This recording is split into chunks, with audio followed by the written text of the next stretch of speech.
Boom! We're live. Welcome. 1, 2, 3, 4, 5, 6, 7, 8, 9. Welcome one, welcome all. Hope you're doing fine this morning, evening, whatever you might say this is. For you, afternoon, I would guess.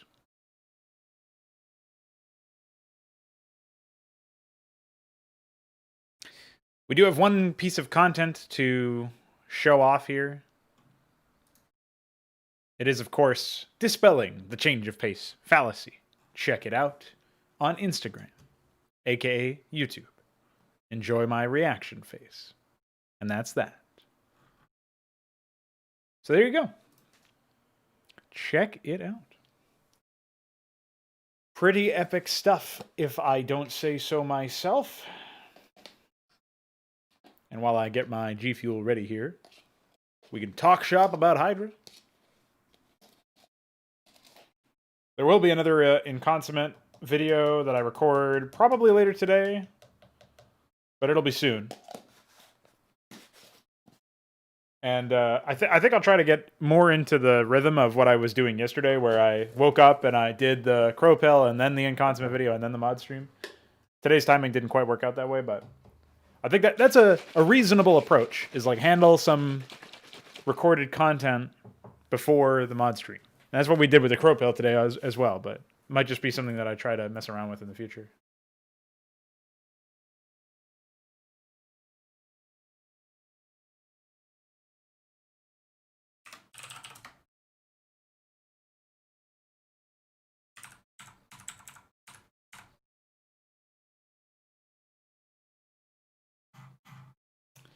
Right.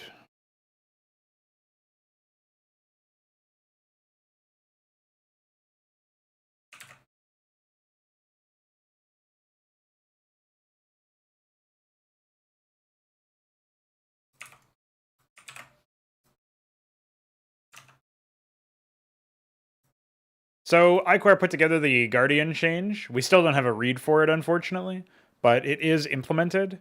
I'm also not sure if it's the final implementation, because there are some edge cases that can happen because it takes into account the distance between the attacker and the target when the projectile fires, and I've slowed down the projectile a little bit to give a little bit more counterplay for that.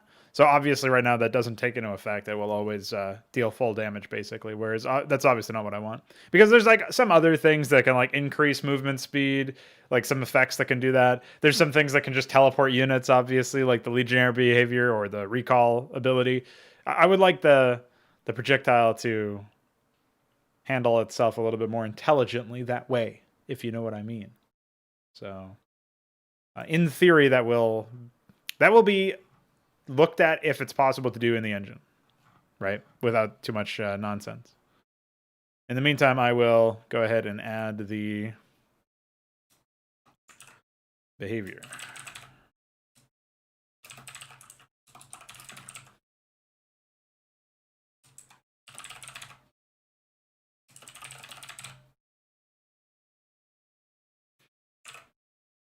Okay, should be good there. Just need to write a string for the behavior.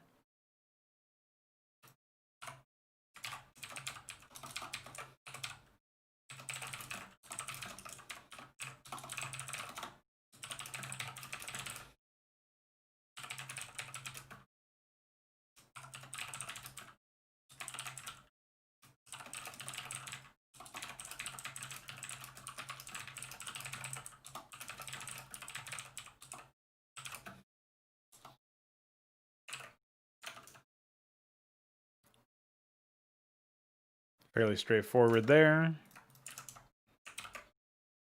And then after I'm done adding the button here and pushing it to the dev build, I think I can pretty comfortably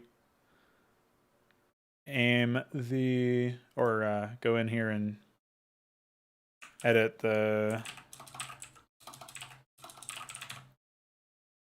this change.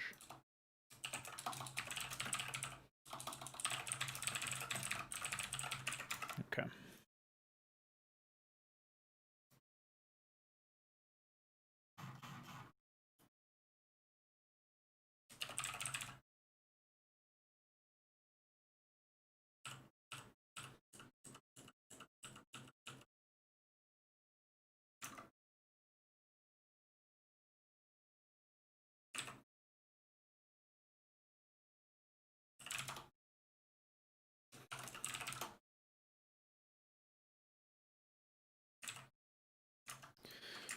Well, this music is fucking infuriating, so I cannot handle it, and I will be changing it.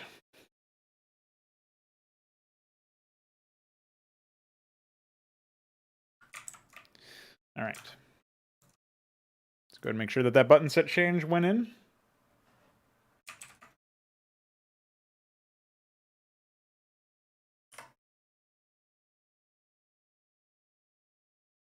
Can't believe that sometimes you need to reload the page on YouTube just to get a video to play.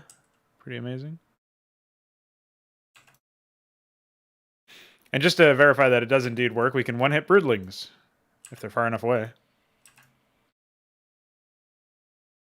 Even though obviously it only deals 10 damage.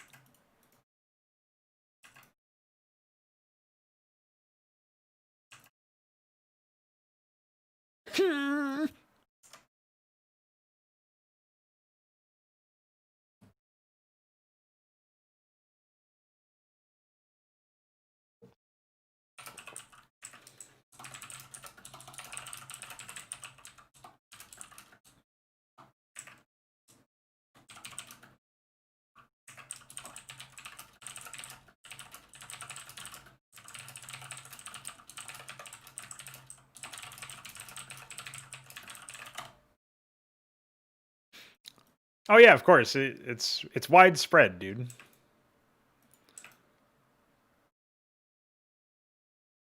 I might slow down the acceleration a little bit. I've already cut the top speed by 20 frames, so it went from 80 to 60. And I did cut down the acceleration a little bit as well. But I might lower it even further.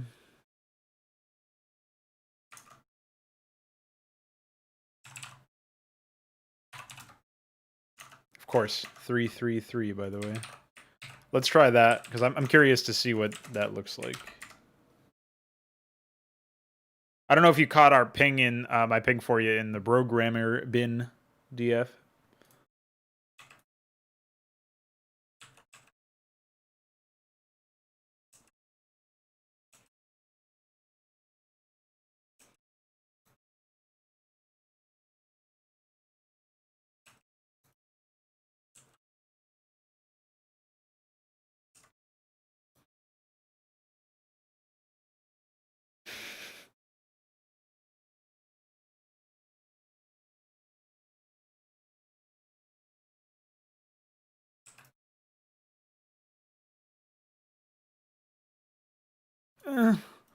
Don't hurt me. Haha! Warcraft 3, idiot!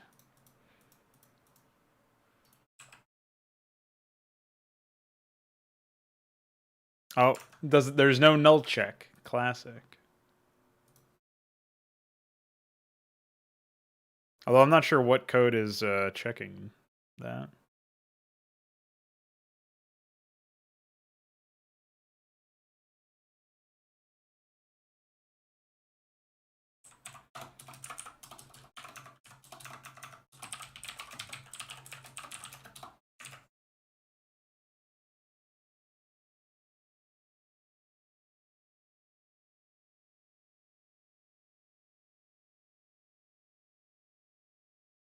Yeah, that's the only thing that references an actual entry, so I guess we can just see if that fixed it.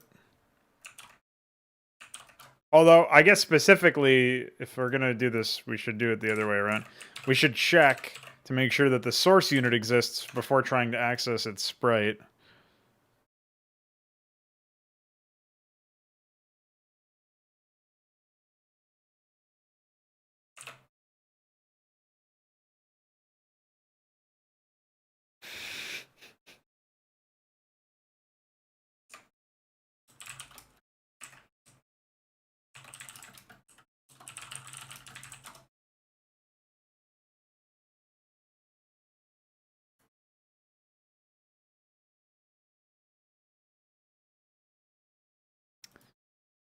Well, if you feel like giving it a shot.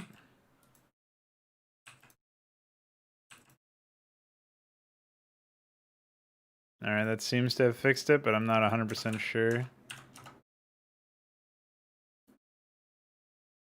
Get me. Shoot me. Okay, yeah, that seems to have fixed it.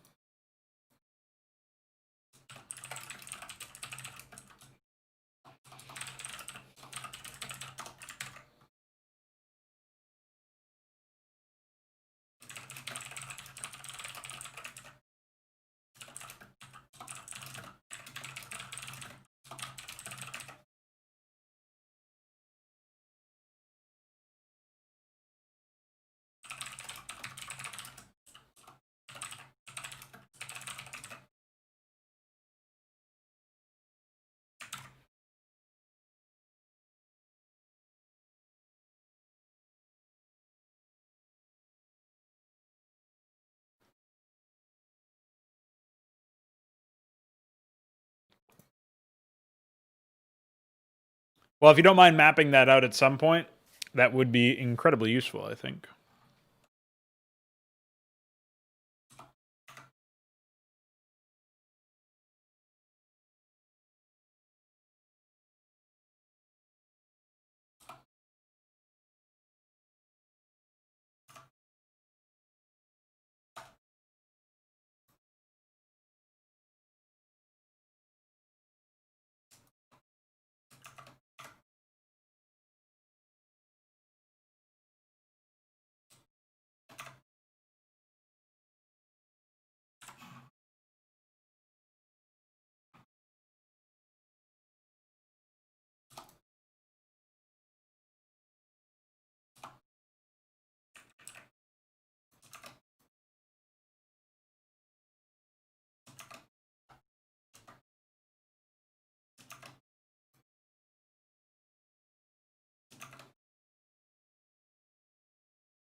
Oh, gross, dude.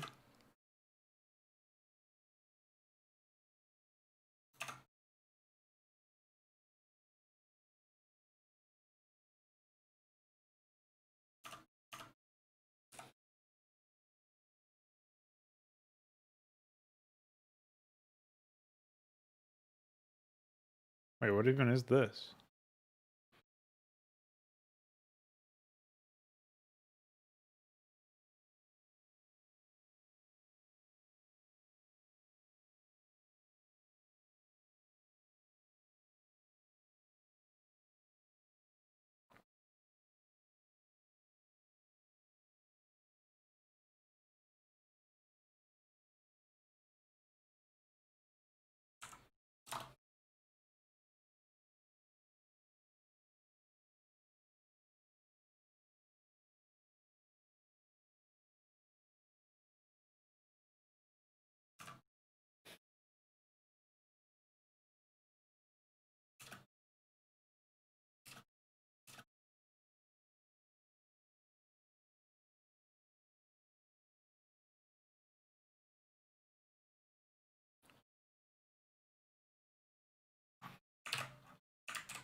Oh shit, does it? Thanks for the shout out. I'll fix that right now.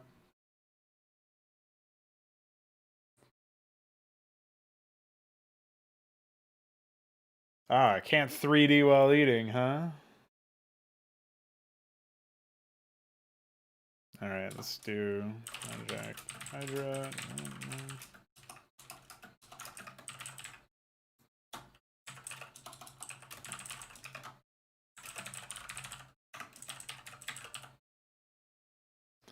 There we go. Fixed. How you doing today, Beaver? My man.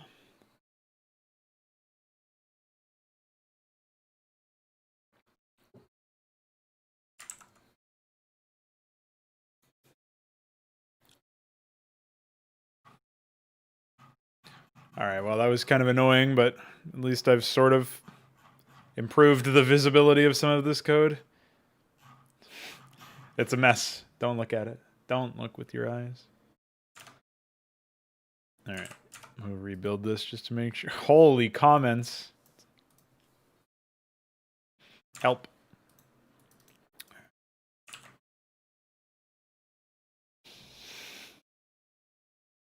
I'm doing pretty well. Just put out another video on the YouTube channel, and now I fixed up some issues with the Amaranth. Guardian behavior just got implemented, so I've been tweaking that and checking some stuff out regarding it. Regarding it. Just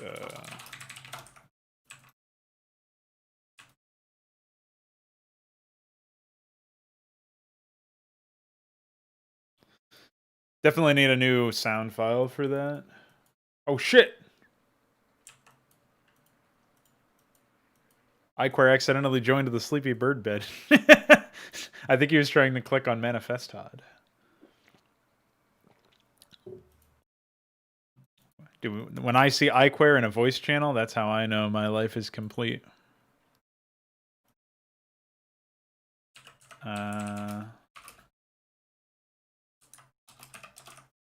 Some motherfucker.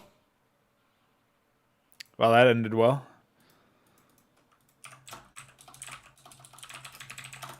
Should have tested against something a little bit more reasonable.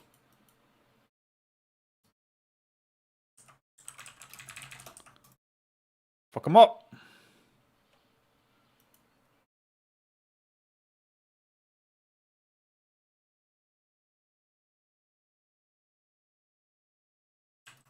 Get him.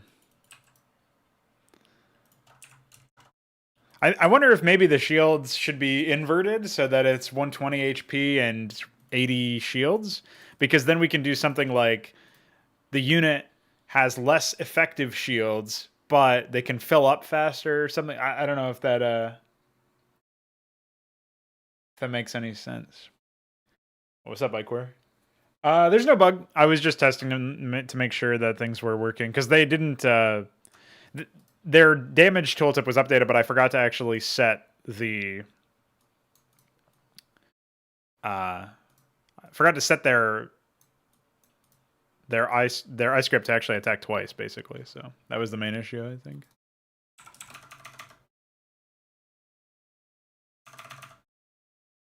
Wait, what even is this cast spell animation? What have I done?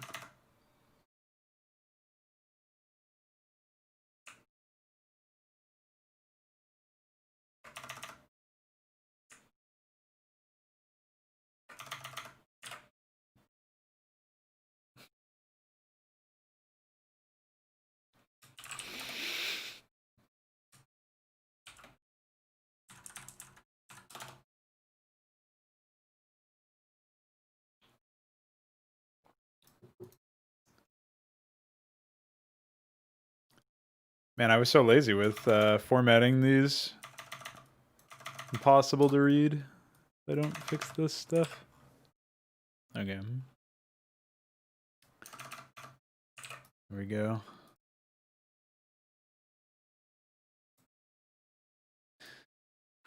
All right. So what do you think about that that thing that I was talking about with regards to the Guardians? Do you think it's something that we can implement where we track the distance traveled before increasing damage?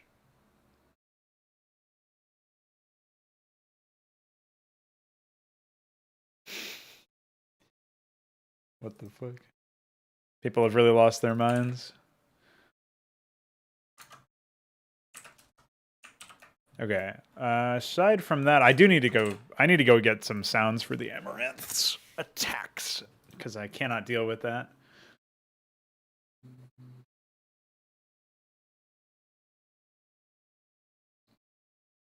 Yeah, every other campaign is like HYDRA or Mapcraft. All of the other content I've made, I haven't actually like finished anything that's been like that. The closest thing is like the Nemesis Stormborn map where it has like full voice acting and stuff. And then other than that, it's like my other full toilet map or my first full toilet map. The I guess both of the full toilet maps that I made, Rescue Sun, the more recent one, and then there was the other one. I think that there was some cool stuff in those, you know.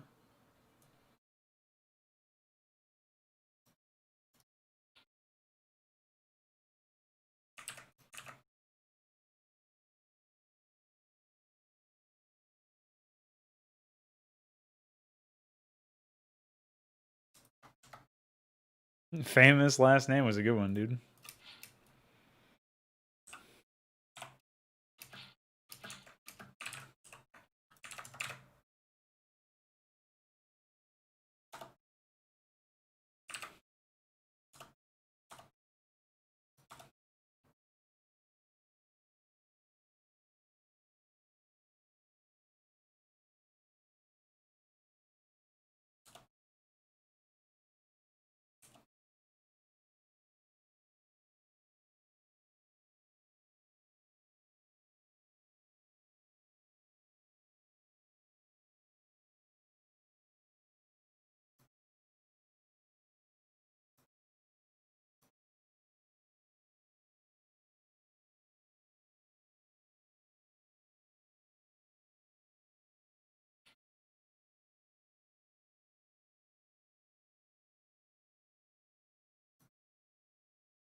Oh, these are just from. These are sounds I think from Warframe. I'm pretty sure those are weapon names. It's just pretty generic. Dude, it really goes to show you how generic some of this stuff is, huh? Like Jesus Christ.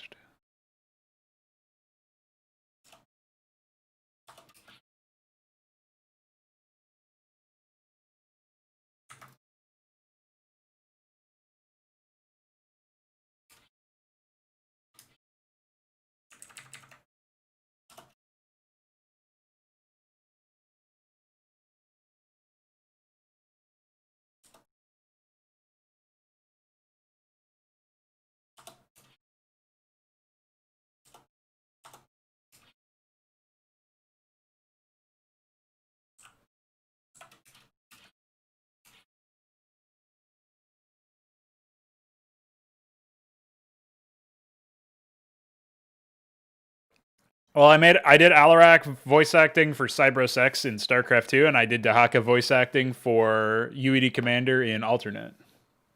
Unfortunately.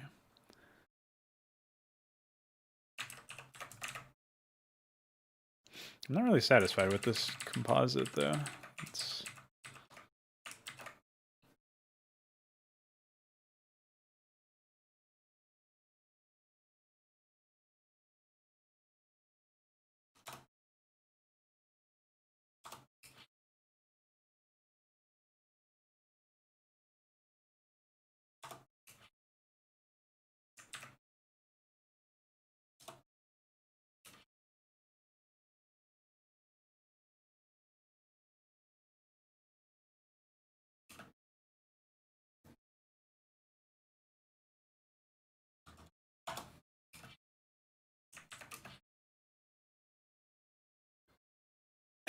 Oh yeah, that was the project, wasn't it? Of course it has to be Wrath.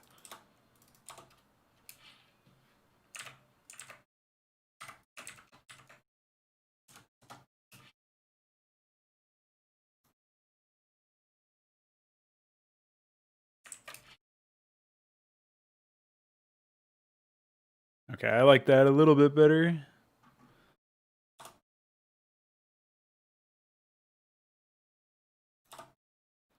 So we'll say pitch.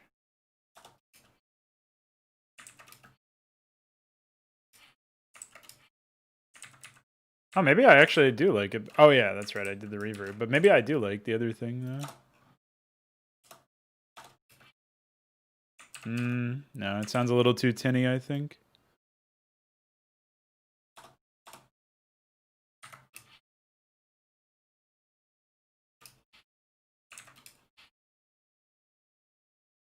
Reduce stretch. Okay. Reverse.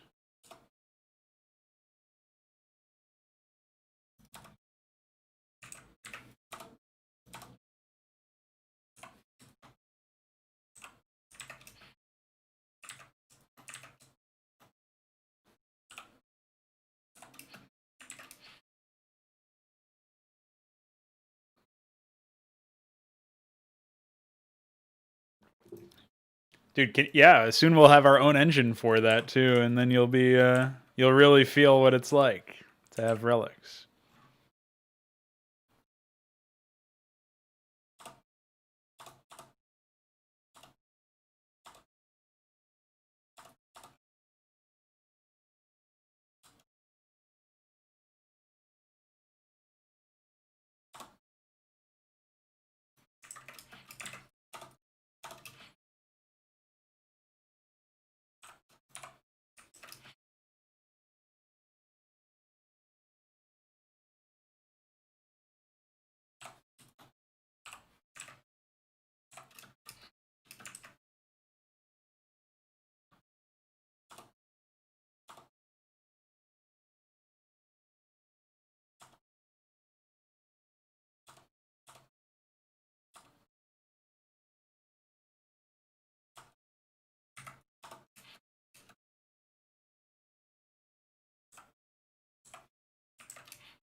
Okay. Oh, I've got a Bring those into 22 kilohertz.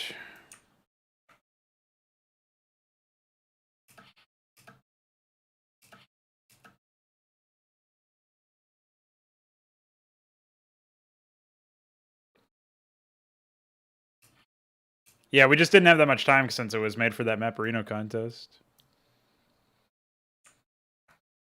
It wasn't for Inconsummate, but yes. There was a separate project called Resilience Rising. And that project had like a battle briefing, basically. Like a briefing where there was a battle. And that was in many ways, it was inspired by what Laconius did with Vile Aggression at the time. This is way before I had like the standards that I have now, obviously, or the standards that I even had back in 2017. Where I was able to look at the voice acting of that project eventually and realize, oh, Vile Aggression was actually not that great. And then obviously I played it at some point and it was also not that great.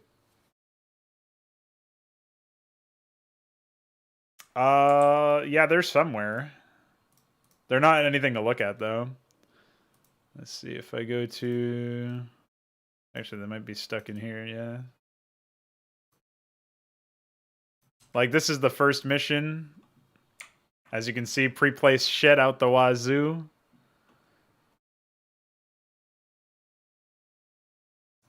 At some point, I redrafted this map to be more grand.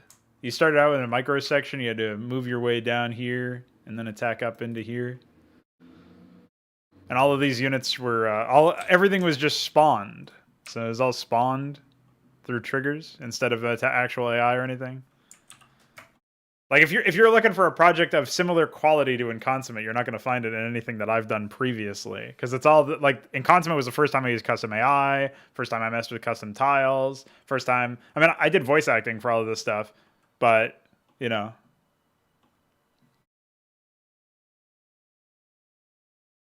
I decided later on I was going to incorporate Resilience Rising in some way into Xibalba, and so that's sort of what linked the two. I don't think this even has any. It barely has any terrain on it. This was the first mission of the sequel to Inconsummate, but I never got very far with it. As you can see, this is before I had like the custom tiles implemented and stuff, so still relying on blends. And this was also going to be like a micro mission, so I still hadn't fully removed myself from that. I think those are name dropped in here.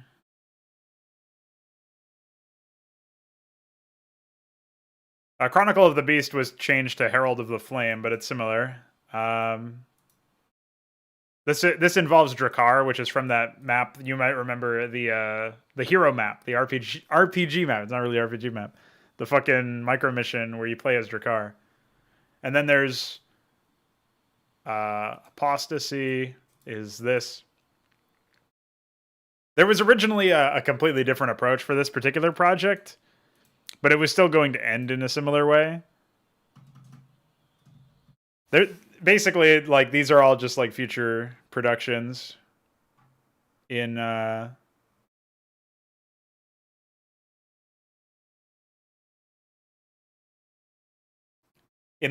saga, if you will. Yeah, that doesn't surprise me. Some of that stuff is given to other players as the player progresses through the map, and like other bases get activated, but it's still pretty bad, pretty embarrassing. Ahmed's floating outhouse.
Um,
yeah, Tapey had a bunch of problems, actually. It was even more than that got discovered later on by Necron before he dropped it. Like, well, this isn't really a problem for me, but like cheat codes didn't work properly. Something to do with shield damage was fucked. There was some other stuff along the way as well, but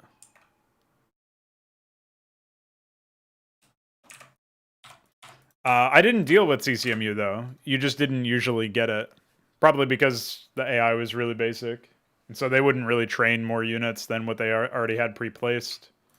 Not that anybody can blame them for that, since they had so many pre-placed units. But yeah, that was a major component, I think.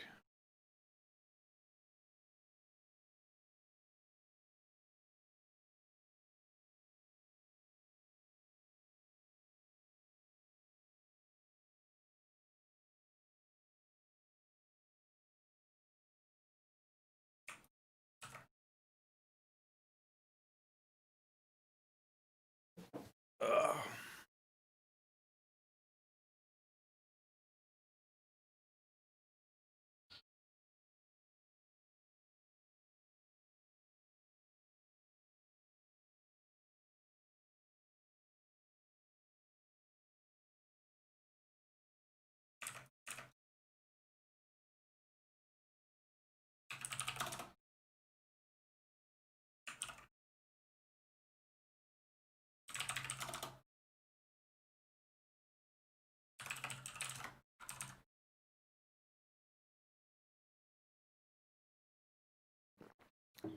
Yeah, as soon as that goes out the window, it's over, and it might be over sooner anyway, if Blizzard continues to screw stuff up, right?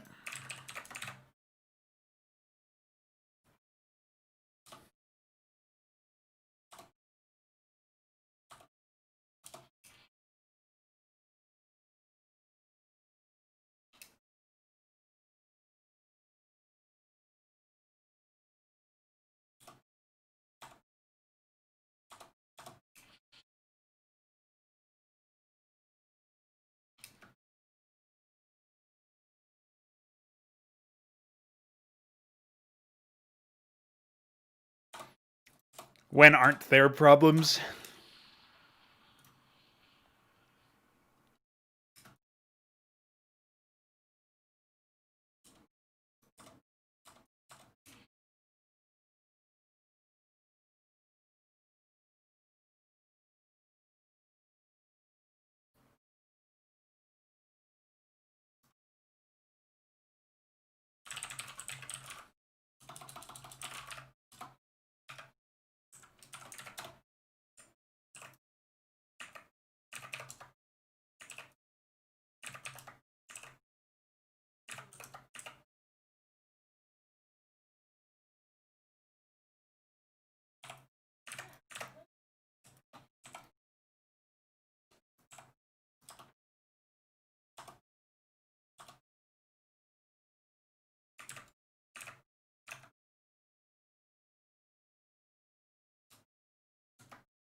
Ah, ZQ fire. I'm sure he was very happy with that. That's his favorite sound.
I know, we're so close.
Oh shit, dude, we're getting essays in the comments section now. That's pretty cool. I'll have to read those after the stream.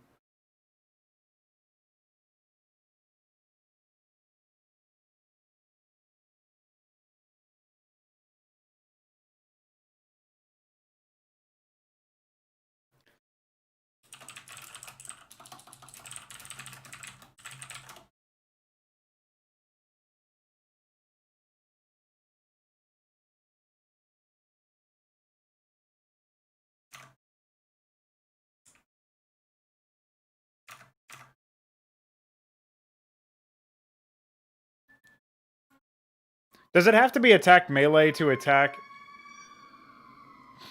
to get arrested? Does it have to be attack melee to work in this context? I don't remember. I think I have this documented somewhere though.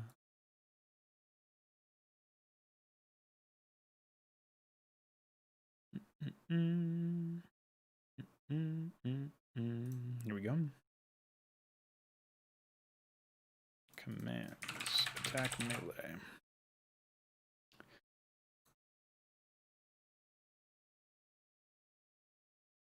I wonder if it's possible to do this without playing a sound.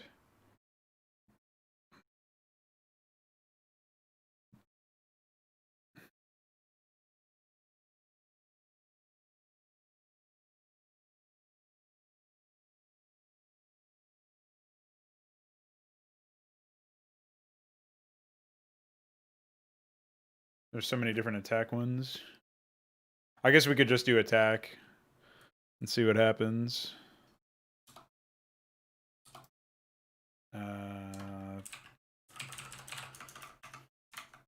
And then I've got to actually add the entries.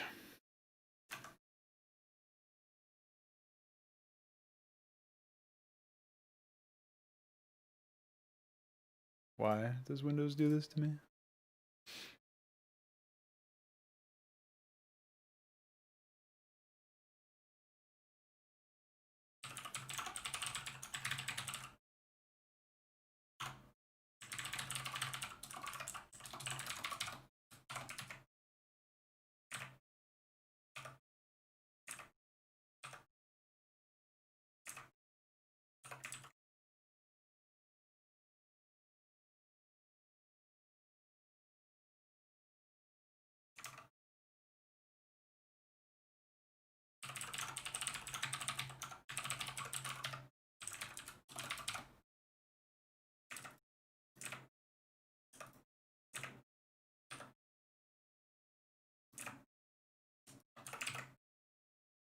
So we have 1231 through 1234.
And yeah, I can show Guardians on screen in a sec. Or on stream, rather. Deliverance is on Wikidot, pretty sure. Still here. I don't know if it was ever... I don't think it was ever hosted, and... Oh, no. Oh, yeah, it used to be on Cabal or whatever. That was pulled down months ago, before Full Toilet even started.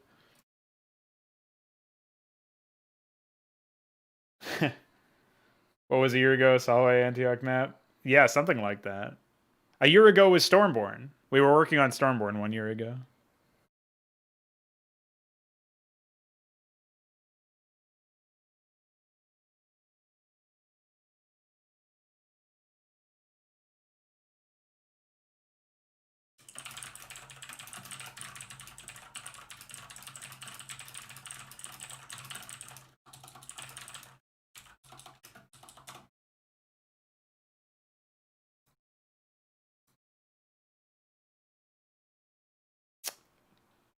No, I think he'd be a Zealot hero. But maybe. I'm not sure. I guess his initial gameplay was supposed to be more like that, so... It might make sense.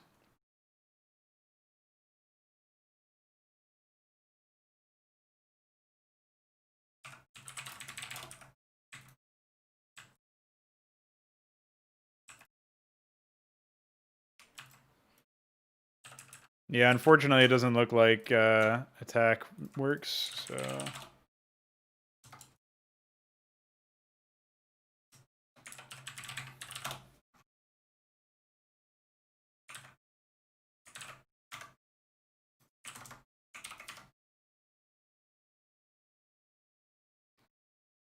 Yeah, I wasn't expecting it.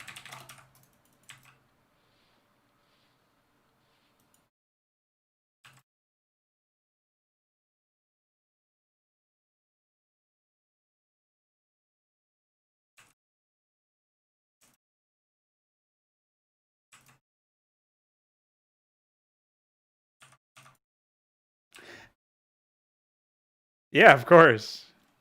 Way better.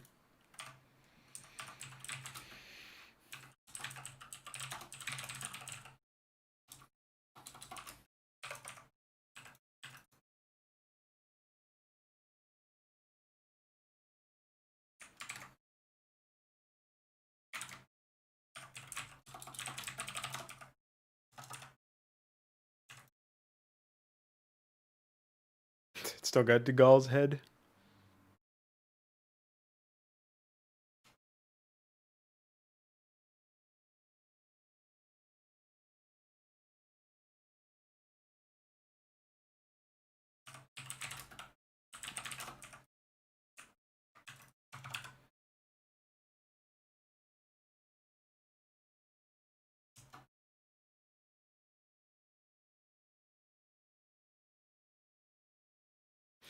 Yeah, I feel like the explosion needs to be grander than that.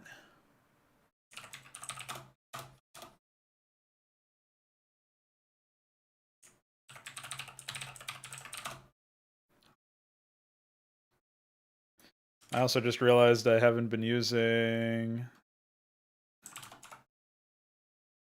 the Augur Death.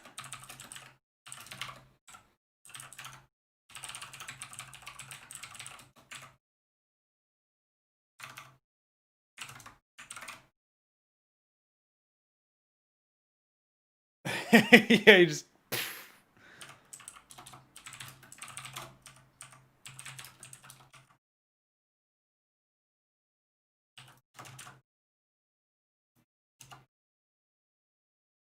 There we go.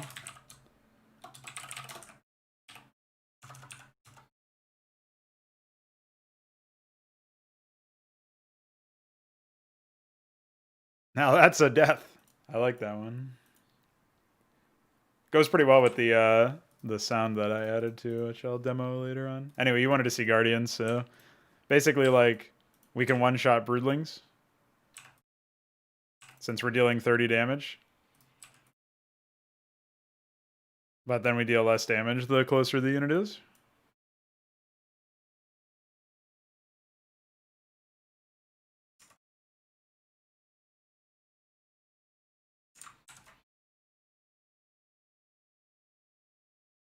What's up, Hank? No, none of these are our own. We ripped them from a couple of different games, which is why the art styles are so distinct and not very consistent. But that's all right. Oh yeah, and I wanted to show off the Augur Death in all its glory. Its auditory glory. Receiving headquarters reporting. Receiving transmission.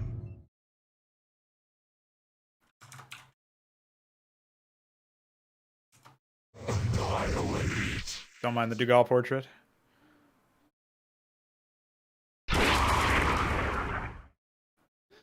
I feel like that's pretty impactful and a little haunting, a little on the haunting side. The Pariah's death sound is really where it's at, but the explosion is not nearly as grand as it ought to be, so I'm going to have to get to port something.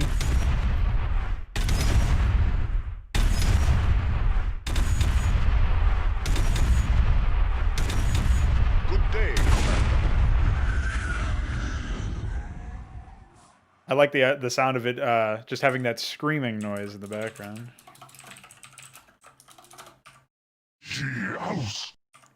Also, don't mind the Zealot Sons. I'll fix that later. Oh yeah, that's right. DF did make the medbay model, and he's actually working on a what do you call it? An ion cannon model that's apparently pretty close to being done. So we'll actually be able to build ion cannons in the middle of melee matches and stuff, which is sure a fantasy of many a young Starcraft player grown up now. What even? I don't even remember what these guys are good at. I guess we'll just fight some Wendigos or Wraiths or something.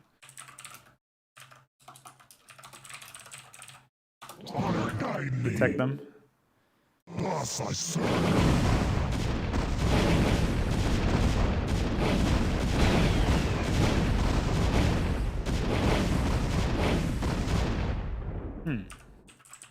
Something tells me that maybe the sound is not hooked up correctly.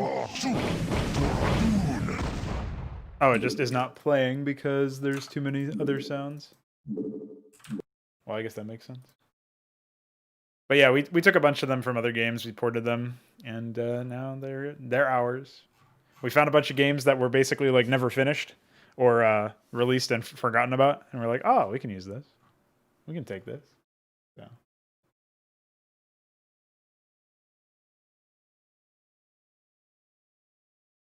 That's that.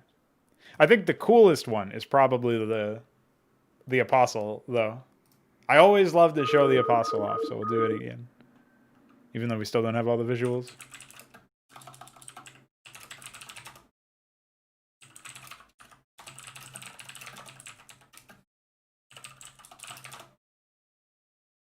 I'm here. Oh yeah, did we ever get that medic change in? I don't remember if that medic bug is still there. State the nature of your medical emergency. Let's move. Want to turn up the heat. Checked up and good to go. Go. Ghost reporting. Yeah, well, most of these are like actual games that were released. It's just that they never really went very far. Standing by. Check him out, he's back. Did someone page me? Call the shot. I'm all over it. Never know what hit. You got my attention. Check him out, he's back. Ghost reporting. I'm all over it. Standing by. Ghost reporting. I still think that animation is missing some frames. We'll fix that at some point. But yeah, basically this spellcaster heals units by having them revive. More or less. Want to turn up the heat. Standing by. Need medical attention? Yeah, that's animation is still fucked. State the As nature I of your medical more or less emergency. expected. Where does it hurt? I'm here. It's fine if they don't have a target to State the heal. nature of your medical emergency. But if they Did do, they someone start page flipping me? out. But that's going to be mostly like we still don't have all the visual reads for that, but that's going to be a pretty like intimidating ability to go up against when you have an army of infantry running at you as a Zerg player or something, and you're like, all right, I'll just kill these frontliners, and then they just start reforming in front of your eyes. The other cool thing is that it works on any organic unit, so some Protoss infantry or any Zerg unit, including air units, you can pretty easily see where the yeah, exactly, DF. You can pretty easily see where in team games it can be super useful. Like you can do it on Ultralisks. They revive with half HP and whatever energy they had upon death. So Ultralisks will get 200 HP, which is obviously pretty big. Obviously, like Marines only get 20. I might just make it so that you revive with full HP. I don't really know, but the ability is pretty useful in its current status as well. So I don't know that we need anything mega. But yes, the new mind control is also a good shout. I always felt like mind control should be the predominant ability for the Dark Archon, so I made it so that you get it for 25 energy, except it has a bit of a catch. Oops. Get him out of here. Exit stage left. It drains energy over time commensurate to how much supply has been mind controlled, and if the caster runs out of energy, or is killed, or rescinds control, it goes back to the original owner.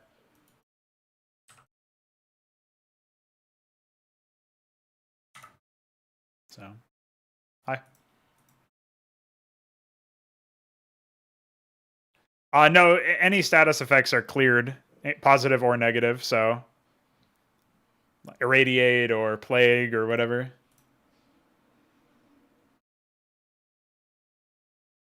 Some say they were still fighting to this day. They have 50% lifesteal, so they're healing for 10 HP. Hey, no cheating. Hey, what the fuck? Hey, bitch. And yeah, Maelstrom's a projectile now and also has a feedback built in. If you mind control a drone while the Dark Archon is at full energy, I think you can get the hatchery out before the energy falls. Oh no, I guess the energy just gets canceled. But I don't think that the structure returns to the original. I don't remember what happens there. Oh, it does. Yeah, but you can still get larva. I think that actually is a bug that it doesn't drain energy over time. But you get the larva, so you could still get a, drone, and then you just have to kill the hatchery, basically. But yeah, you could still do that. It's a little bit of a roundabout way to do it. It's a little bit easier with an SCV because we can just say like, it actually does last for just enough time to finish the command center. And then obviously you don't need to worry about probes because you're already Protoss. But if you're at full energy, or if you juggle it with enough of the other ones, you have about 50 energy when it finishes. So show Clarions. Clarions are probably sleeper OP. I don't know how many people will build them, but basically they have this ability called Phase Link, and it disables weapons, but it means that all nearby allies basically splits shield damage. So if I have like a ghost, right, and I attack this probe, technically all linked units are taking shield damage, but it's split between them, so individual units last a lot longer. So you would imagine that like in conventional Brood War, you would want to use this kind of ability for the purpose of like empowering zealots that are getting hit with siege tanks or something, right? And there's no cap to how many units can be affected as long as the Clarion itself is in the right spot, basically. Right now, they have to be stationary in order to use the ability. I don't know why. It's kind of a weird bug, but I don't know if we'll be able to fix it. But yeah, basically, it's a pretty powerful unit in that respect because it has that pretty good AOE. I think it's not 2 weapon range, though. I think it's like 3 or something. But either way, it's very effective, especially if you have shield armor upgrades, because if you have a shield upgrade, it's reducing weapon damage by 1 when it hits shields. And so that's reducing the weapon damage by 1 for every unit that gets hit. So if you're splitting across 5 units and you get hit with 10 damage, normally that would be 2 damage per unit, but with 1 shield upgrade, that's 1 damage per unit. So you can see how it's just super useful in that sense. These are pretty gas-intensive units that are up on the upper echelon of the tech tree, and they do require positioning. And there's going to be another behavior for this unit, I think, at some point where they will move slower the less shields they have. So the theory is that, like, basically they gain movement speed over their default movement speed at 0 shields, depending on how much shields they have. But if they lose that shields, then they're easier to pick off, and they're more like sitting ducks in that respect. Could be a problem if enemy tries to Yamato a phase linked unit. Could there be? What do you mean by problem exactly?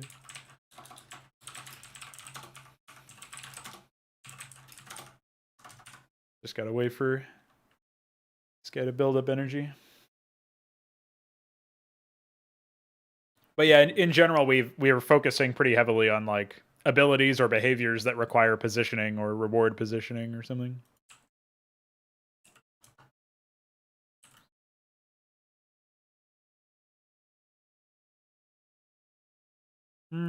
It seems to have dealt a lot of damage. So yeah, it doesn't look like maybe the calculation's not correct there because it's supposed to be 250. So that should have done more damage, I think, than that. But maybe it ate through the shields and then did hull damage because it doesn't doesn't distribute hull damage, I don't think, right? Or no, it actually does. It basically it would. It's shield damage. Okay, never mind. I don't know what I was saying. But yeah, basically it's a unit for like meant to allow you to soak up more damage and distribute it more evenly. I wonder actually what happens if I use Skyfall against these guys.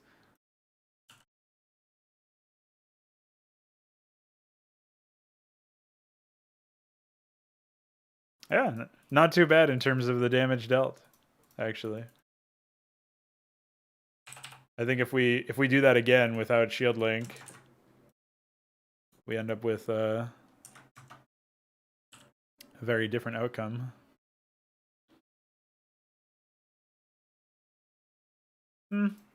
Maybe not. I'm not quite sure.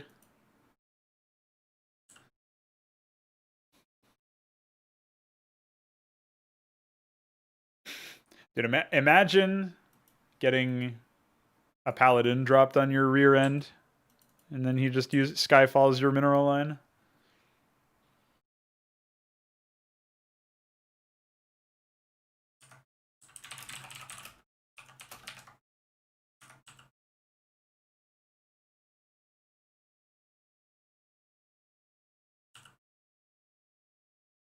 Uh-oh. Oh.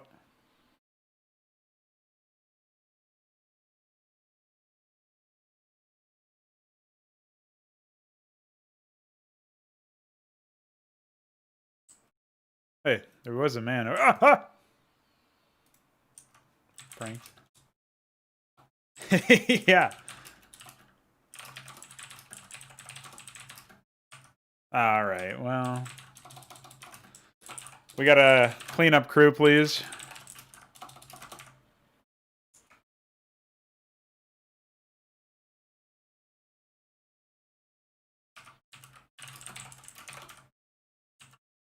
Um.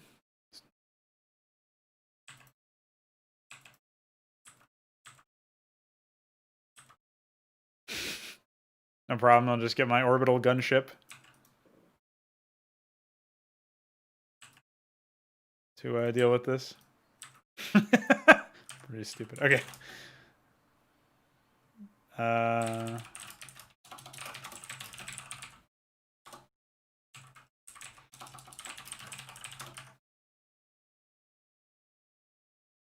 So the Gladius is a special kind of unit, adept at crowd control. Fires one bullet that can bounce infinitely as long as the target is unique. It hasn't hit it before.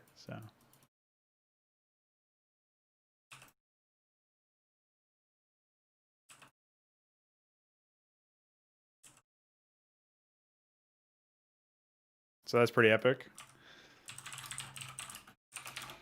In a somewhat similar vein, we've got the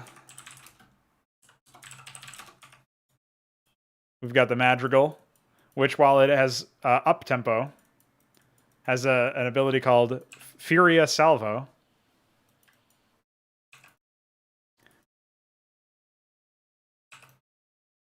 which means it fires at one target per as long as the target is nearby.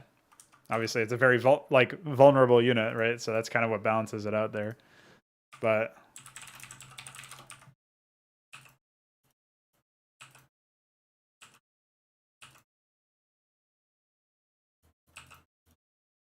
and I really suck at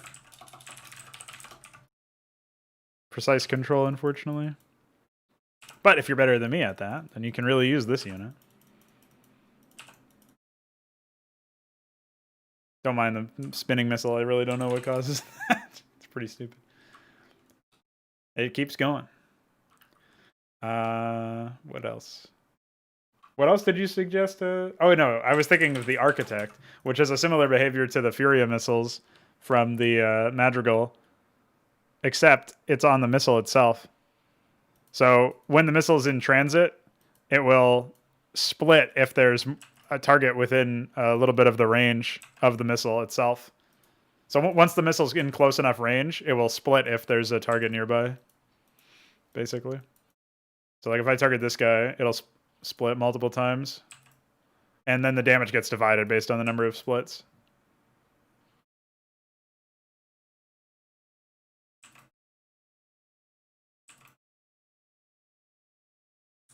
So this little hovercraft thing here is meant to be a bit of a, like a... It's hard to say because it has a pretty high single target damage too. It deals 50 damage with its main gun or main projectile, but it can also double as crowd control if necessary. It's a pretty high level unit and obviously moves pretty slowly. So yeah.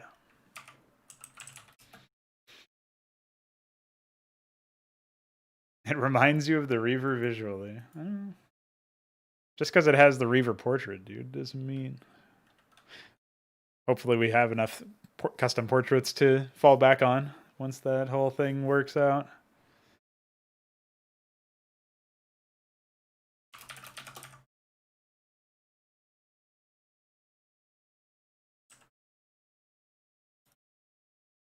You can see if you can do it properly, if you position the unit, you have good target selection, you can really split up the missiles in a pretty epic manner.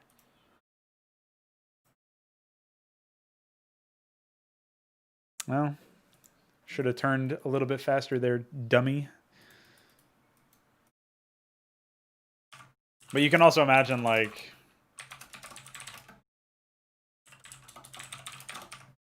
just a couple of Gladiuses. I can only imagine how this is going to work out. Yeah, exactly. That ability might need to get reduced damage the more bounces go. I'm not sure about that one yet. It dealing full damage is pretty fucking bad, I think. 'Cause up until this point, I had only really been testing with a single Gladius, but when you have more than one, they just get annihilated. They are pretty pricey and not really that durable, but still. That's pretty good. I like that one.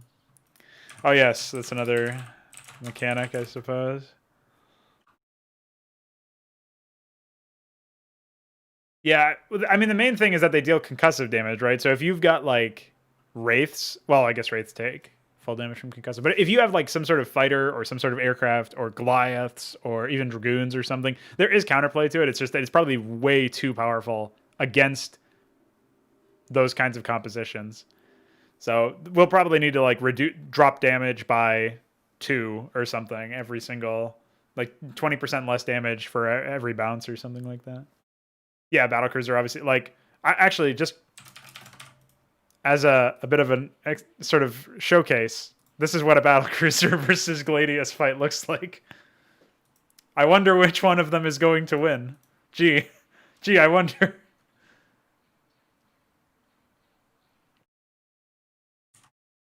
Speed this process up here. Oh shit.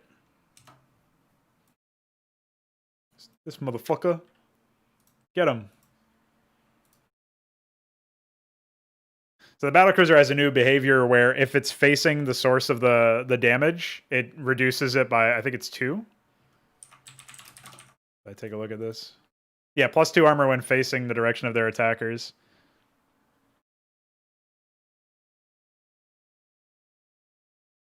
So obviously in a situation like that, if I were targeting the side of the battlecruiser, I'm dealing more damage. Like I did 40 damage there. And I only did, what, 32 it looks like? Yeah. So.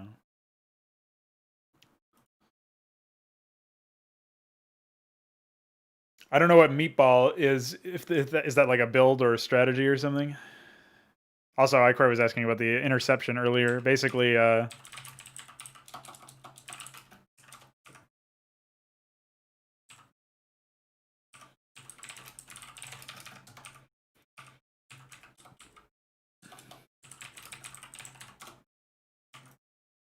why can't I spawn an Empyrean?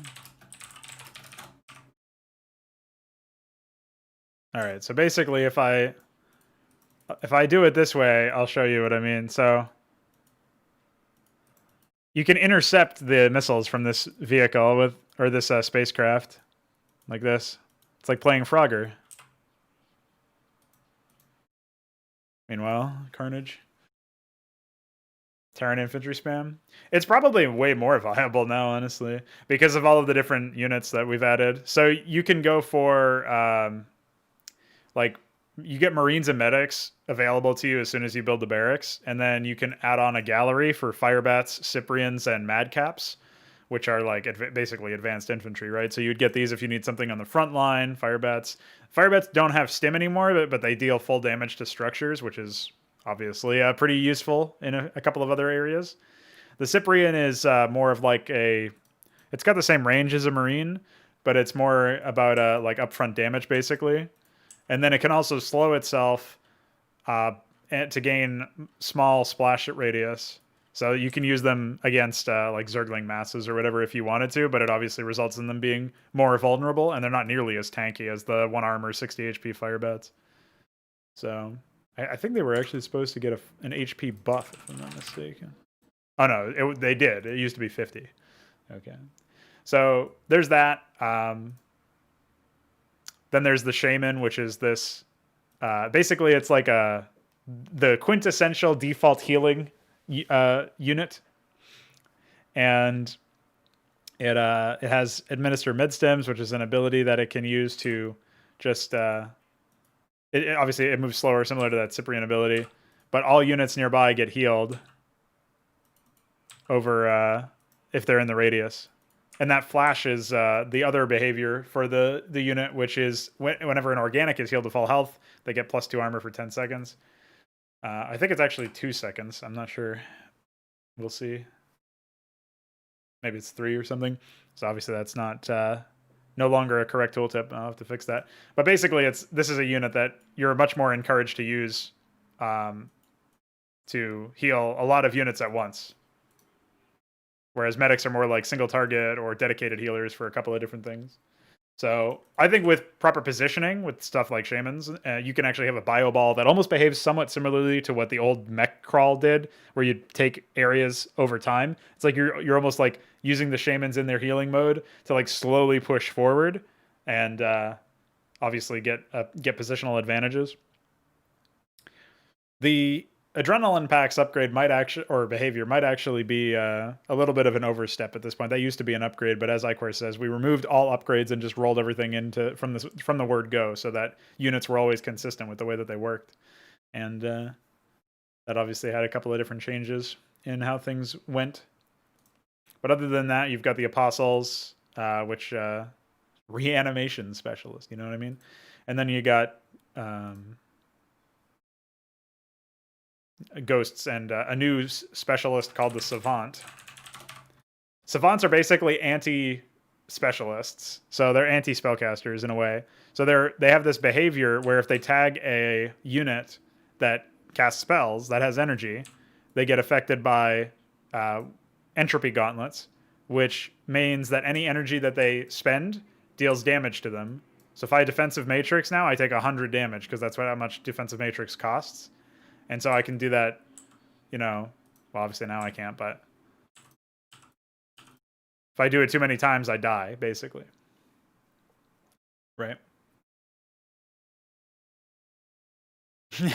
I'm sure a good microplayer could make that happen. The other thing that savants have is that they can basically steal energy from some spellcasters, allied or otherwise, and give it to units nearby. So if I stand next to this energy depleted Azazel, and then I just grab the energy from the battlecruiser, although it doesn't look like it works because it probably only works on enemies, if I'm not mistaken. Or maybe something's bugged about it, but I'm pretty sure it works on enemy ones. So if we have like, I don't know,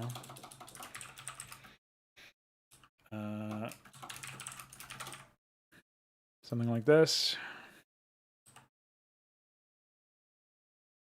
And we suddenly have the energy. So that's another thing that they can do. They steal up to 50 energy. So there's a lot of like interplay between stuff, and I try to make even all of the active abilities that have point and click effects, like Power Siphon or the new Maelstrom or whatever. I try to make them more about positioning. Like anything that's a seriously negative effect, like what Maelstrom is now a projectile. I guess Irradiate is a little bit different since it's not a projectile, but it's not the primary effect of the science vessel now, because they have a new ability called Observance. Radiation EMP was like moved into Irradiate, so if I irradiate this unit, it basically drops an EMP blast partway through its effect, and then if so basically after the first 4 seconds of Irradiate existing, an EMP will go off, and then after that it'll go off again when the effect ends, which is either because the unit died or the effect wore off. Although it does seem to be bugged right now in terms of how it's like overflowing the energy or something. I have to add a check for that. But then the other ability that it has is called Observance, which adds this armor rend, and as long as a science vessel is within range of that armor rend, they'll glow red, and the armor rend will persist. So the longer we stay here, the less armor they have, to a cap of -5, and so they will take much more damage as a result. You can see how I'm dealing. It's hard to tell exactly, but I'm dealing. I'm in the 55, 56 area or something with a 10 damage attack. So they actually have negative armor as a result of that. Land grab is not really anything special. It's just this unit can attack ground and deals AoE with its projectile, right? So I'm not sure why the not sure why the Wyvern has I think it's any unit is getting the science vessel overlay. I'm gonna have to fix that. But yeah, that's basically what's been going down there.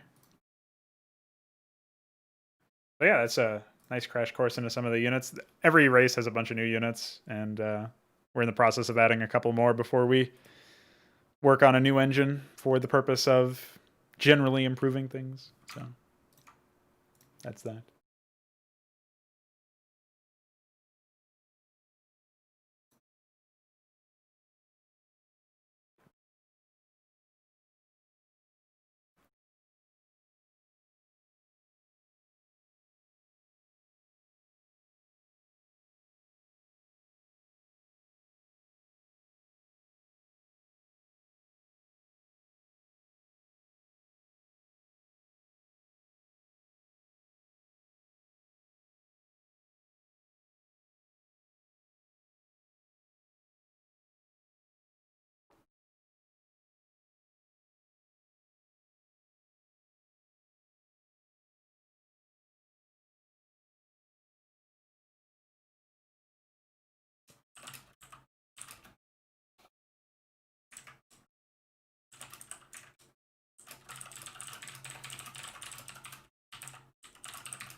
Hey, Restream chat fucking closed itself again. Why does it do that?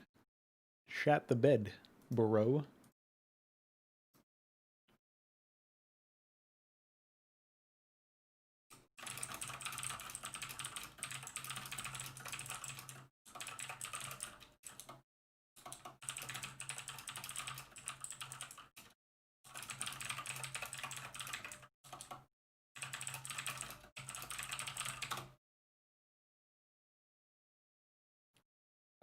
No. I think Barghest requires synthetic cyanide now. Let me check.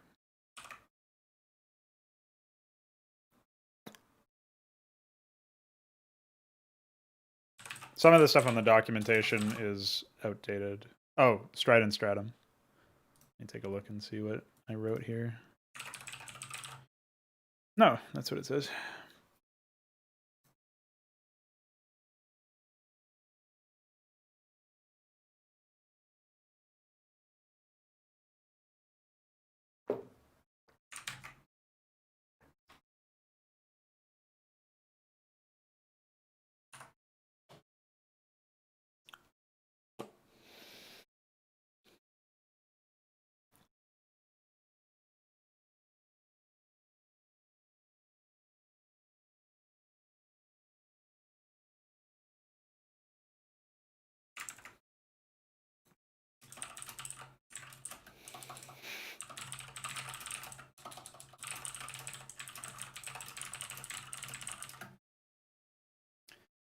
Well, the terminus wasn't really fully added, so I don't know that it was removed in the same way. I guess it was removed insofar as it was like originally going to be in Deliverance as a new game state unit, but yeah, Augur was one of the first new units that I decided to add.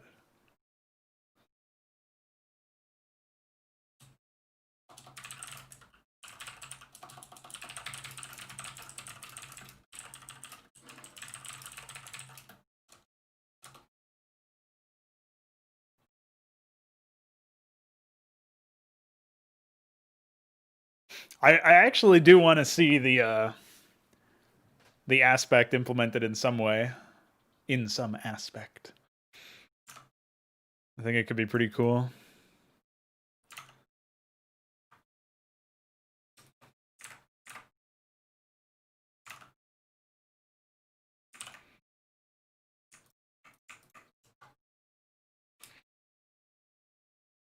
I don't really think so.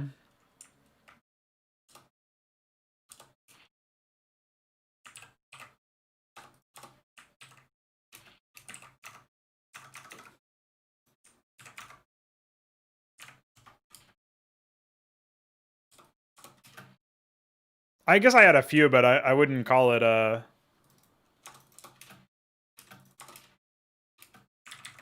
I don't think it was like a major change from anything. Like, it wasn't super developed or whatever, you know?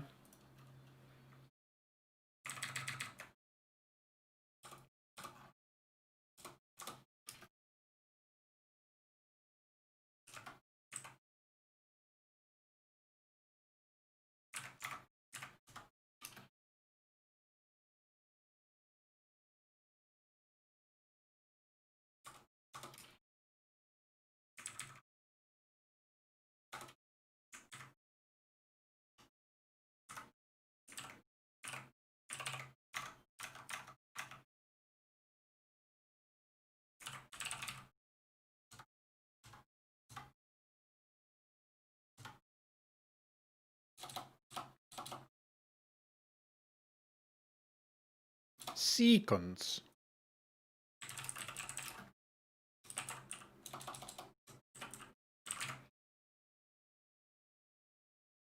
There wasn't really a faction, is that what I'm saying. I only ever thought about adding them insofar as having a couple of units here and there. Because I was obviously building it off of HYDRA's game state itself, right? That's just a new game. That's a new engine, like tier 5 thing. It obviously is not going to upgrade stuff. I didn't bother editing it.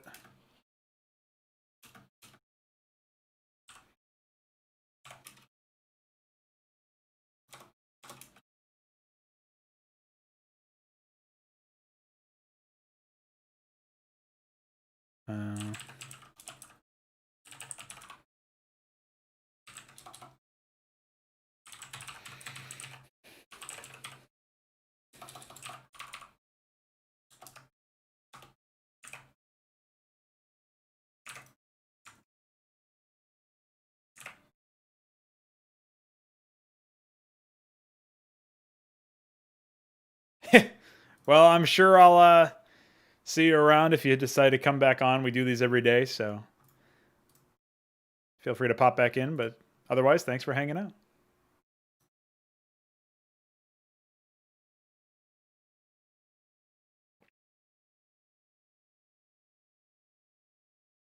Tech researches were removed as well. Yeah, they're just unlocked by structures if they're unlocked by anything else. Although I think I'm just going to give everything to stuff by default. Same way upgrades went. I'm not immediately coming to mind any bugs, unfortunately, but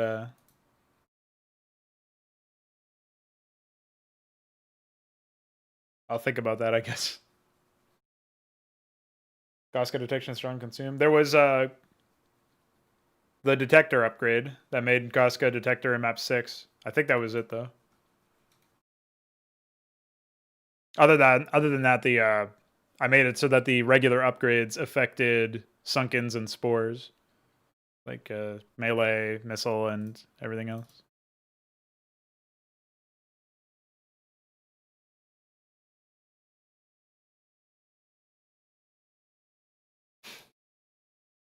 I don't know how it would work because we've removed upgrades.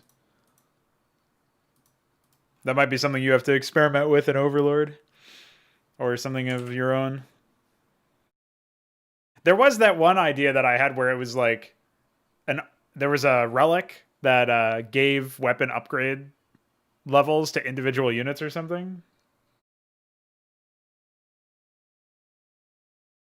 Right now, it's just everybody's got 200.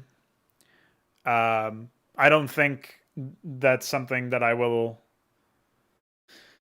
I'm not really sure what to do about energy in the new engine or in a game state where we have more tool. We can't edit energy at all, by the way. Like it's 100% hard coded basically. And in order to decouple it, we would need an actual unit ID extender.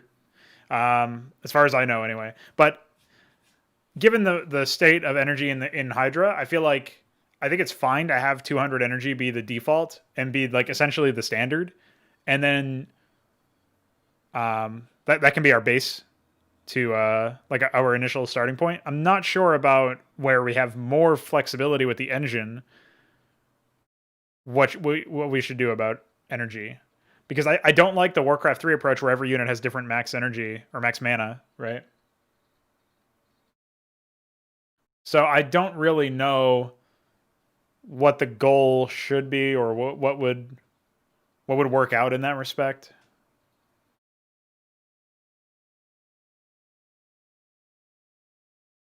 There's got to be some approach we can make that is consistent so that it's not like every unit has something wildly different.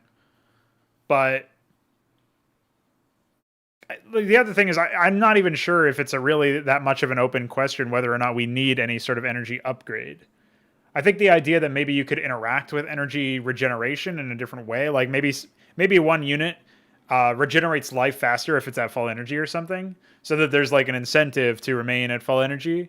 But even then, it's like I don't even think it's a requirement though, because you would actually prefer to spend your energy if you have it. You know what I mean? So like I'm not really sure if we need anything other than 200. That might just be a fine base. It's just not something that I've been thinking about like reinventing because we don't have the technical ability to. So I've not put my thought process in that area. Yeah, I think cooldowns are bad because you end up with a situation unless it's like a weapon cooldown, which is obviously just like you can't attack all the time, right?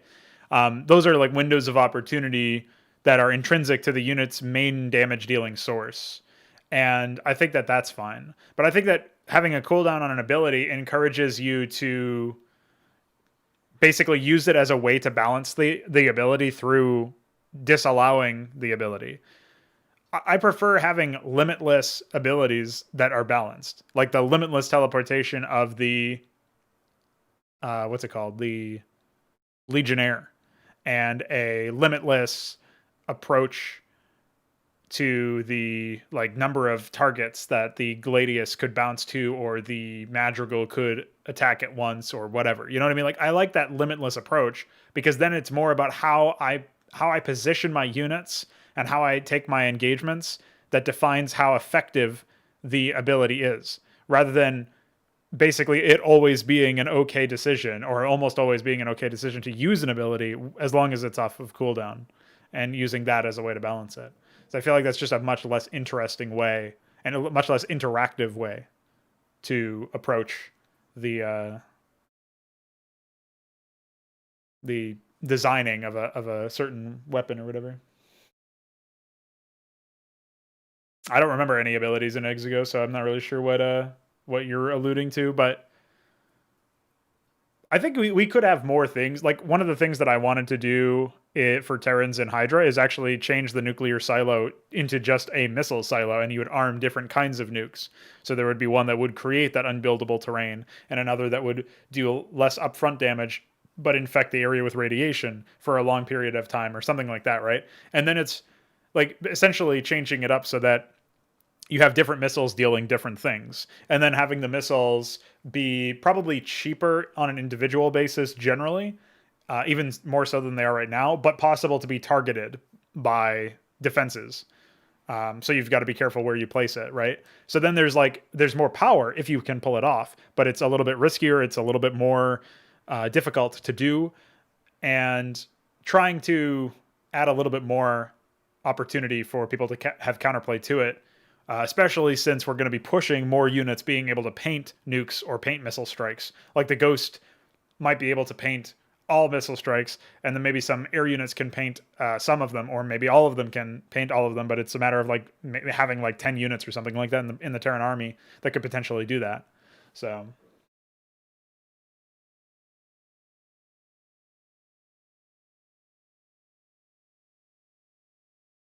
I feel like having some sort of resource cost into, I don't know if you would really call it an ability in the same way, but I guess it is in a way it's an ability for the Ghost or the Science Vessel now.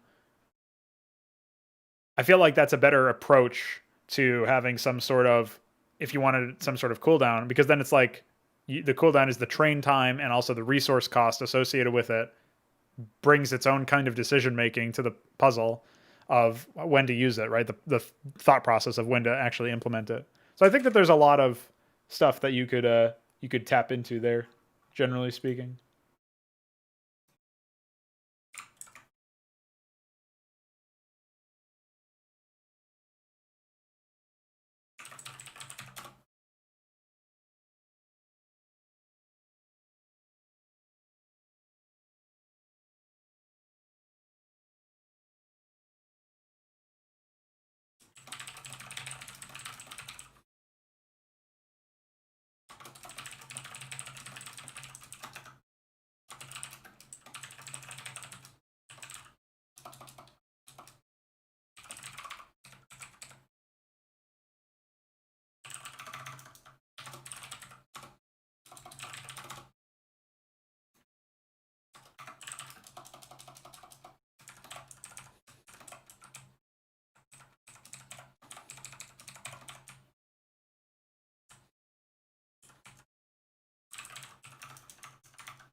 All right.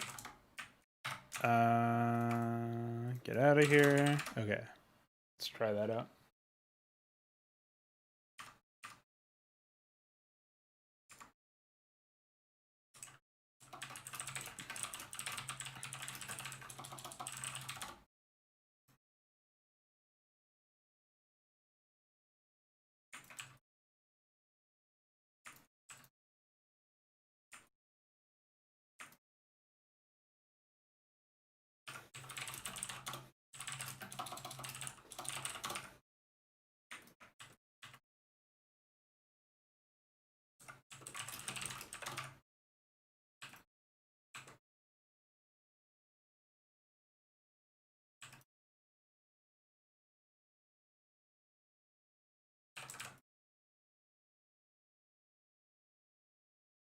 I think I'll need to rewrite the weapon for the Gorgon here. Weapon or unit ideas 23 apparently. So it's 18.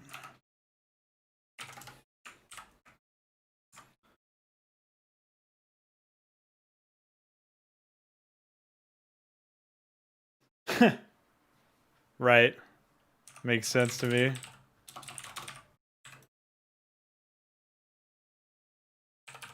All right.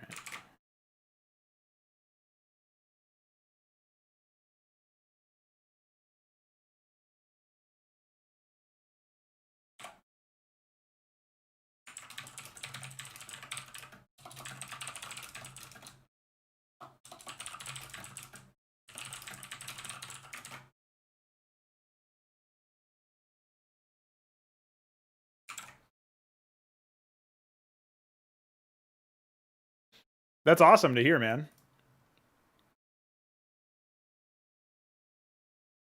And I mean, the other thing too is like, even if the lighting isn't perfect, there's always the opportunity for you to go back and update it after you get like a better configuration for something else. Like if there's something that can be globally transposed between multiple scenes in terms of the lighting. So, yeah, that's cool to hear.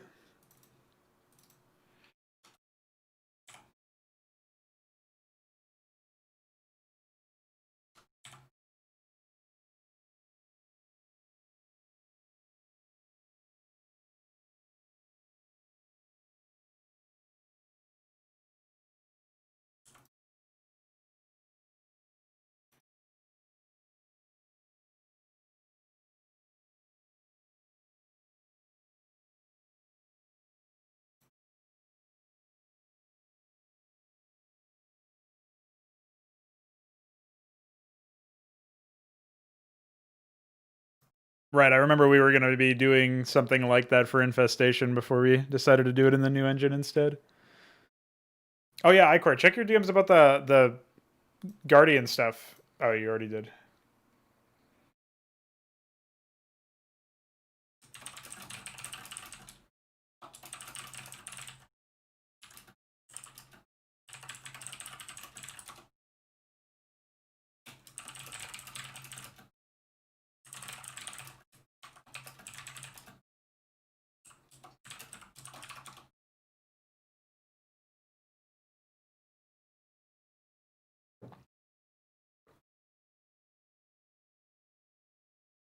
I do think that for the Guardian stuff, readability wise, like as far as a read goes, we should be able to get away with some sort of sprawl that's like a flash over the, or maybe even an MGOL that's like a flash over the projectile that's like marking that, hey, I'm gonna do more damage now or something. You know what I mean? I feel like that would look fine. I just don't know what kind of overlay we would be able to use. All right, the other thing that I needed to do was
I think that should fix the issue with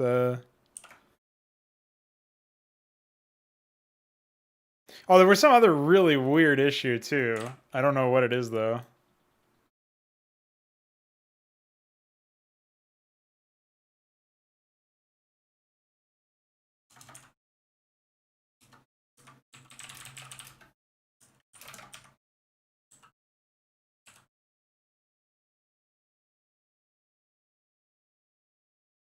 Oh, now it's just not working at all.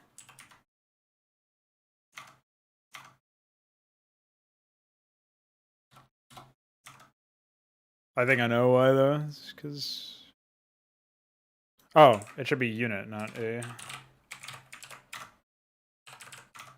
There's a really weird issue. I mean, for one, observance shouldn't be dealing damage to units, so that has to be fixed.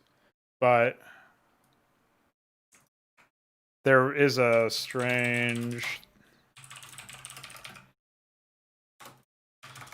problem where the very act of hitting the button adds observance stacks. So this is still bugged.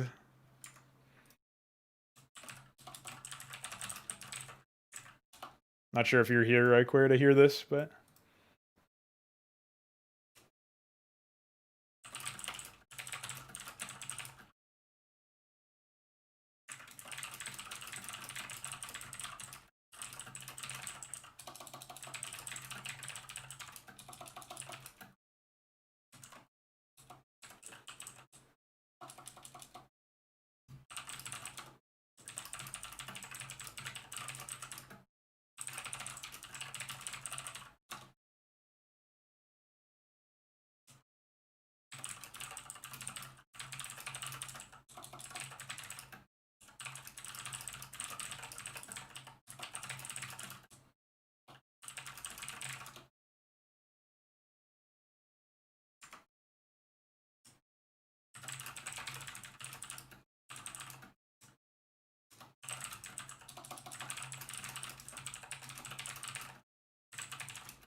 All right, I'm going to take a quick break, and when I come back, I guess I'll be hunting down more sound effects and fixing some other small audiovisual issues, and doing some more testing, and generally having a good time.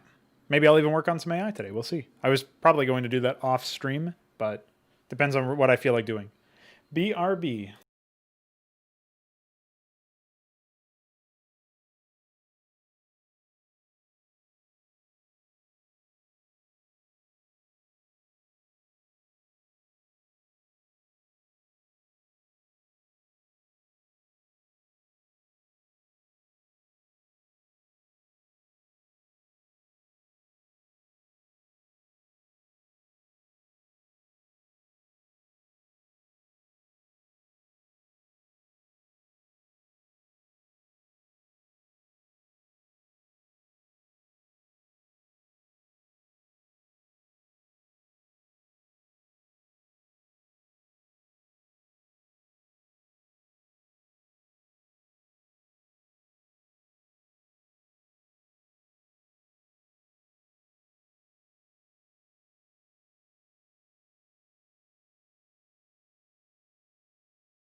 Yo, yo, yo.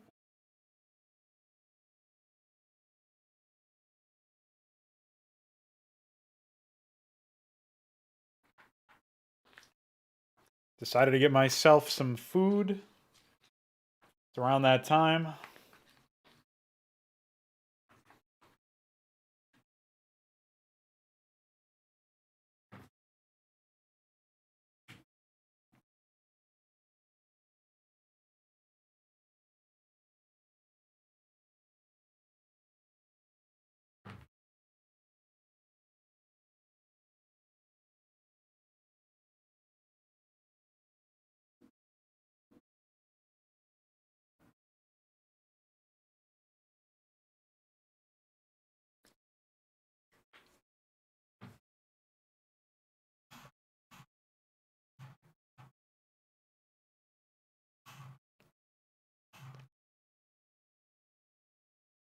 I think I already added the nanite assembly as a structure in these things, but I don't remember.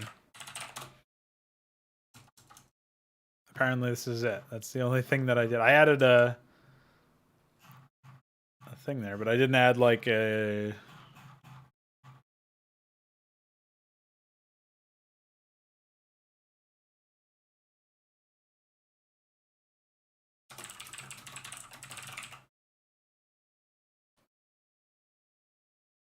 I guess I just didn't add whenever this is.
So the thing is, like,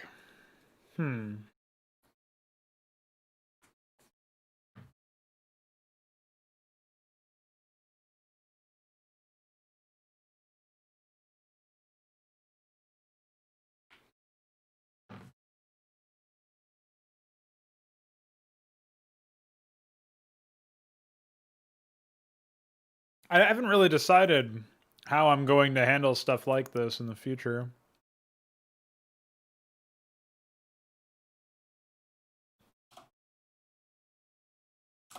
Like, I don't know which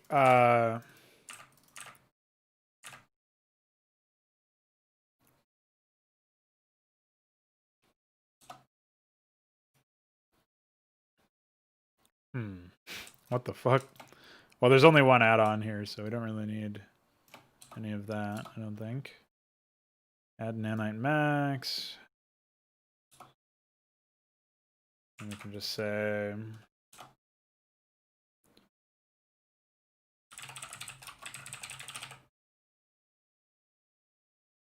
The thing is, I don't know if I want to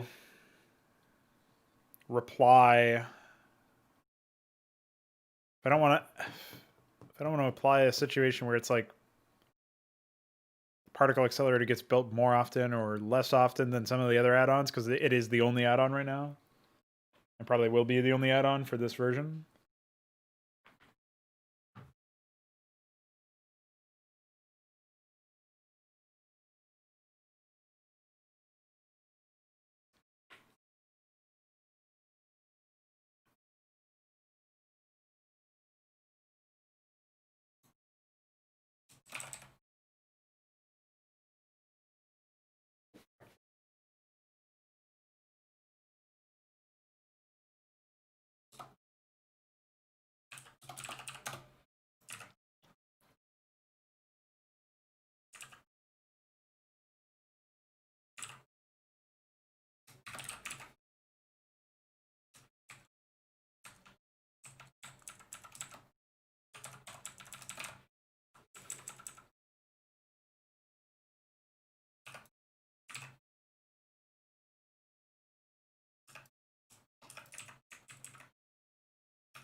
All right, I think I figured out some system for this.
So if we did 2 for minimum on mech, we'll do 3 for medium.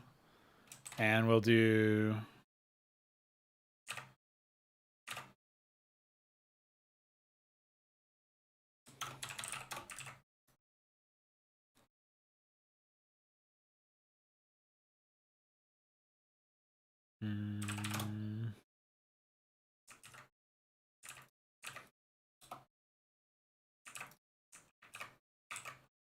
Okay. We can figure out the exact numbers here.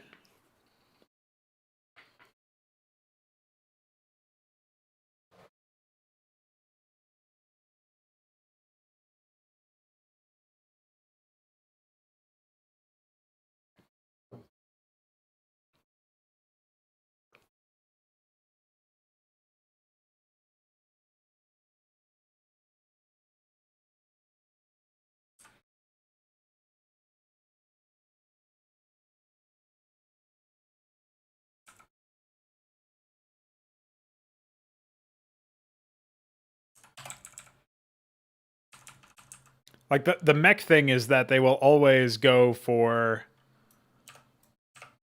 the maximum number of particle accelerators so that they can have the maximum number of what's it called, the penumbras. So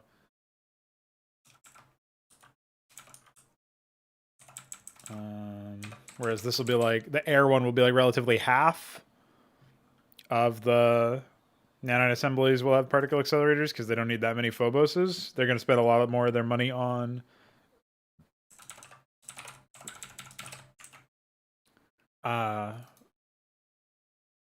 the salamanders and the battle cruisers. So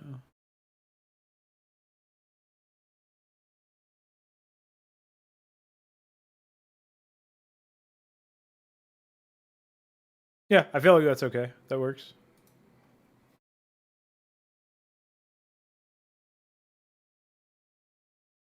All right. So we'll say apostle.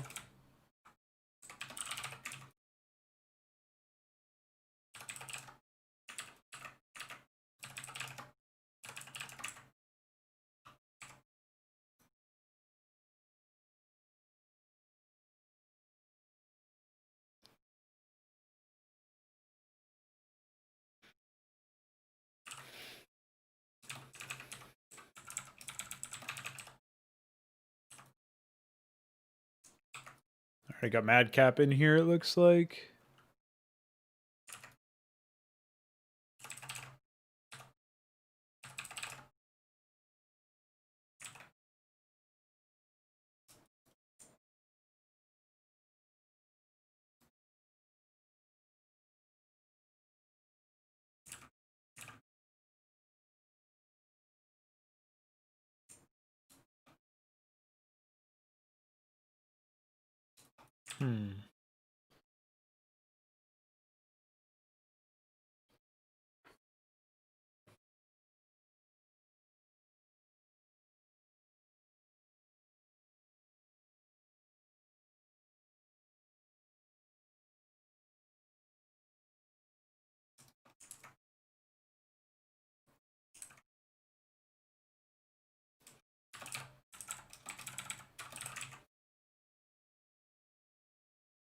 Don't think that the mechanical focus player really needs most of these units, honestly.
Gonna have to update the medic stuff as well in a second. I already scrolled past it.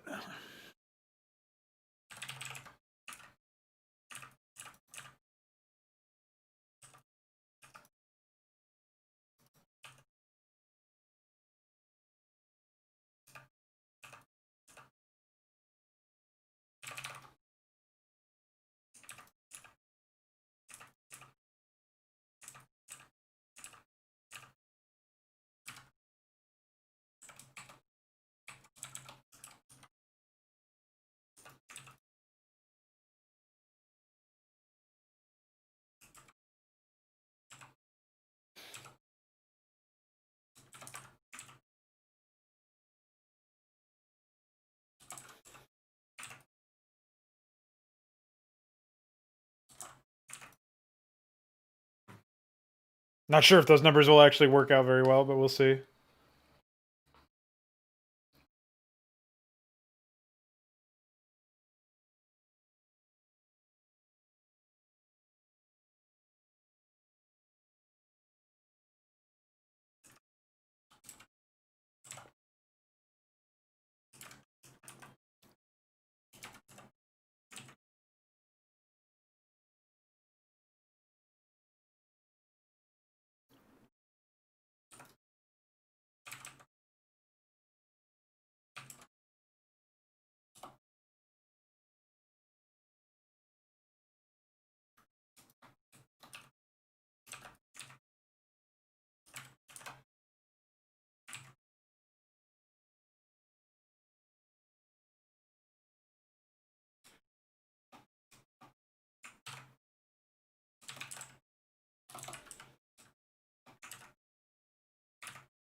Man, so many new units got added.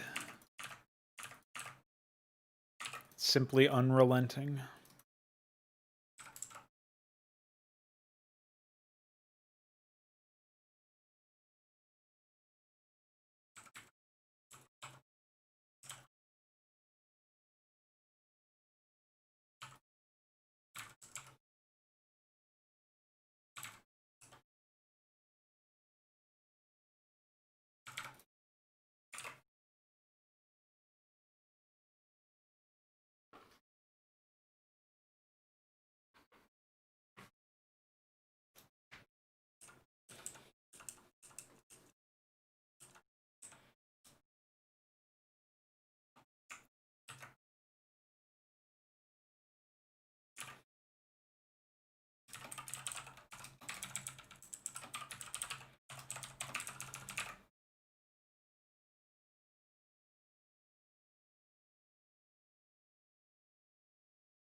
Yeah, I think the only mech unit that got added was the Cyclops. So take the Southpaw as a comparison.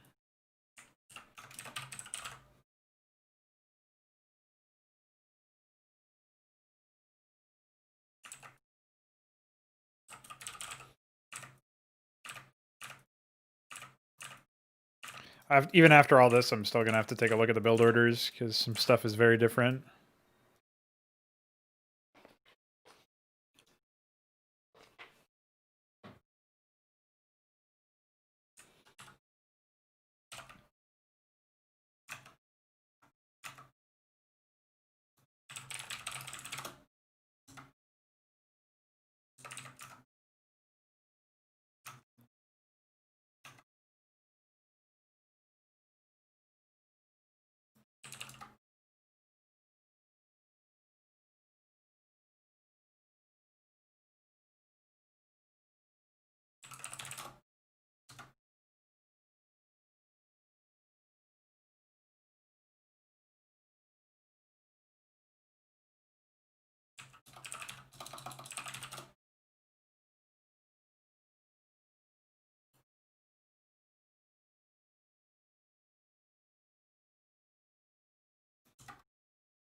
Okay, so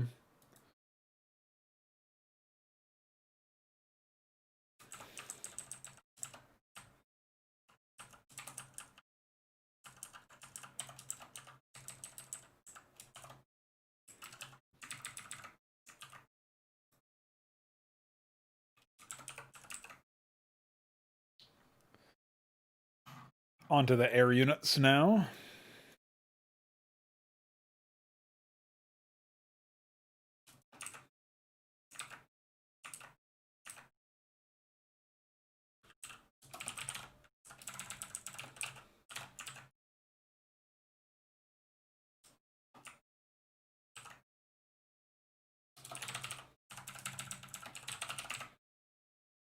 What's up, Alexander? How you doing?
Private messages? I don't think so.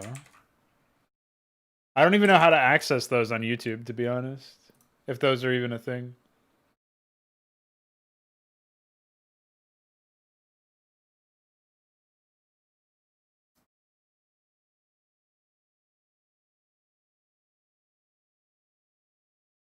Are they even a thing?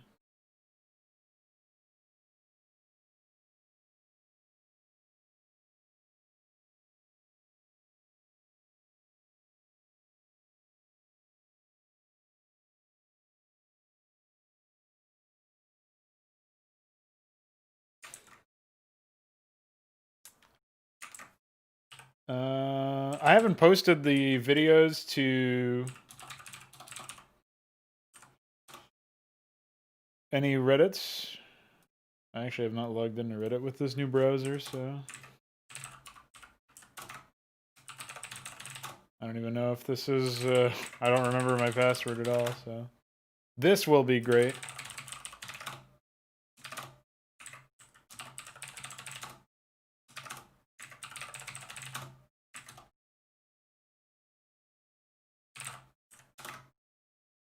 Oh, actually, it might be... Yeah, okay. I just had the wrong username specified. No, I don't have anything on Reddit. But I don't think most people know what my Reddit is anyway. I'm not even sure where I would post them.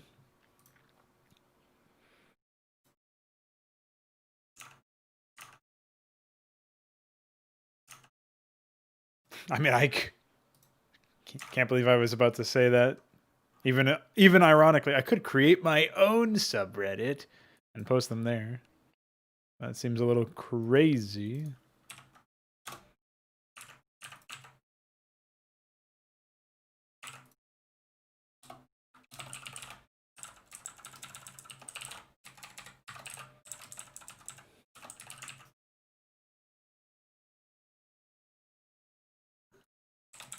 They're not like expressly related is the problem. So I don't know if that would really work.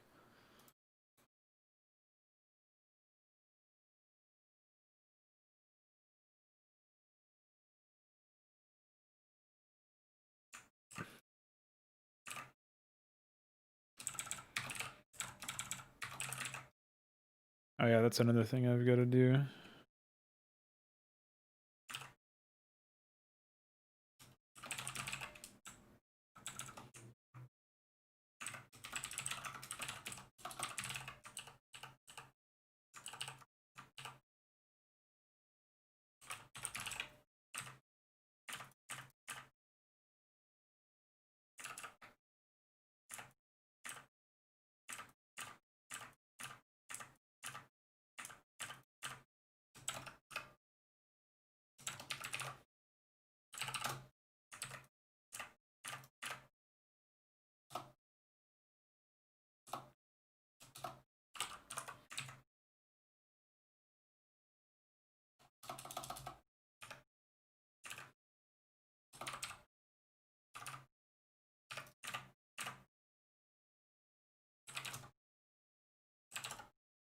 Oh wait, this is supposed to be...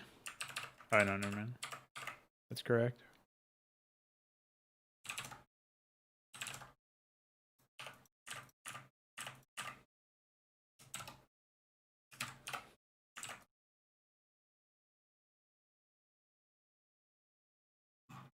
Just have to add this now.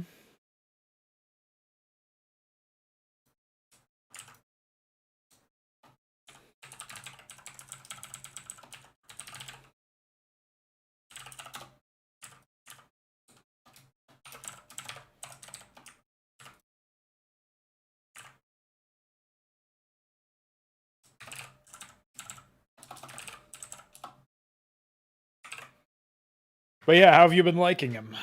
Seems like there's some more discussion happening. Not sure how consistent that will be.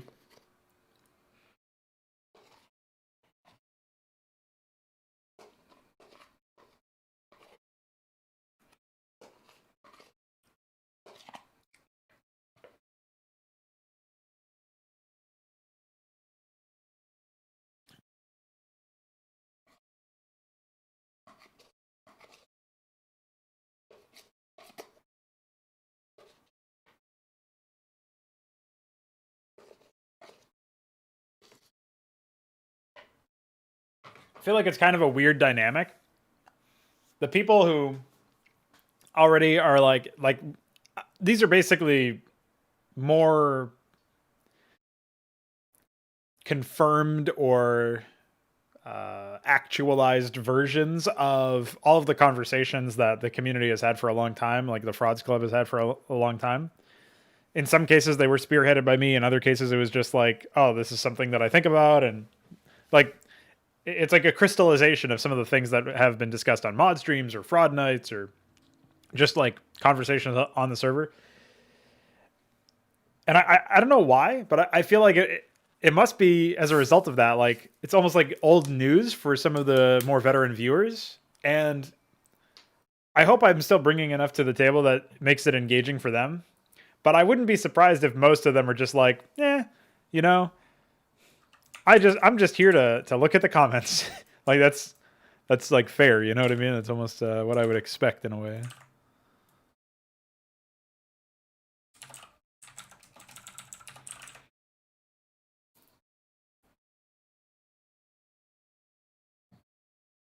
Yeah, I mean, that would be the dream, right?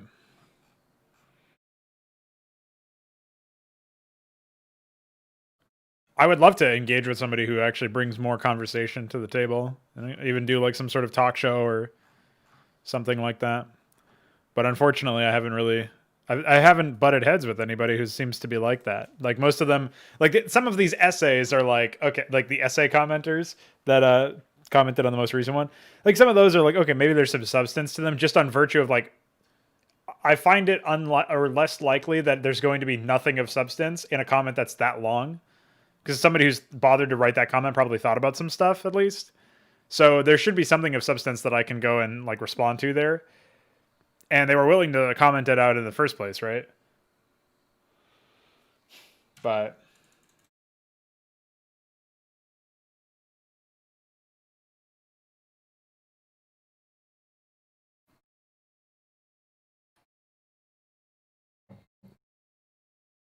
yeah, I don't know.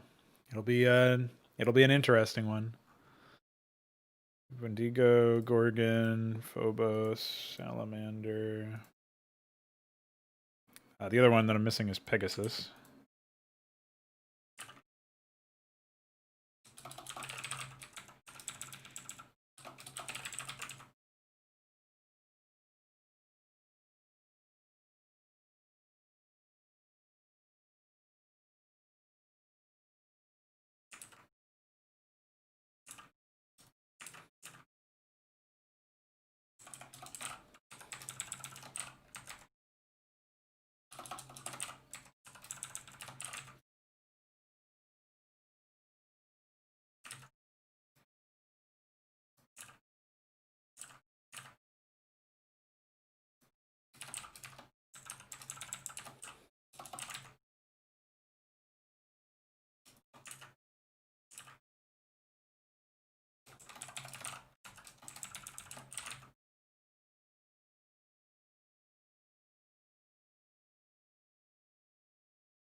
The most recent Crowpill has multiple essay comments.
Yeah, it's about the fallacy of change of pace. So it's about like micro missions and all this other gimmick shit.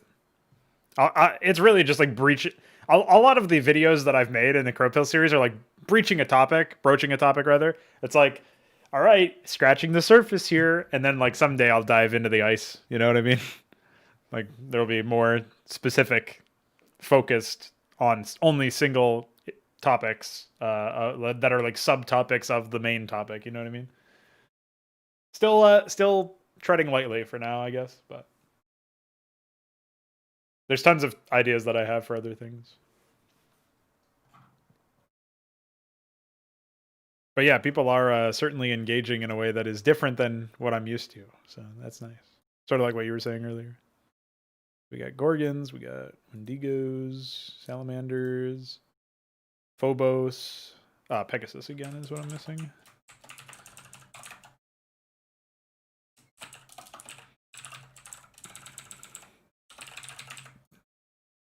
I think that's everything.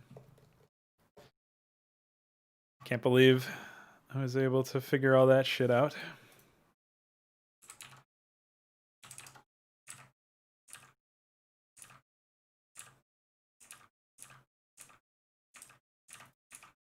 Holy shit, the most recent version of HYDRA still has battlecruisers being trained at starports. Wow, that's so long ago that I made that change. It's been over a month, I think. What, for full toilet? Yeah. We're doing a more comedic take instead of working on Deliverance, so it should be easy enough to put something together that's still satisfying.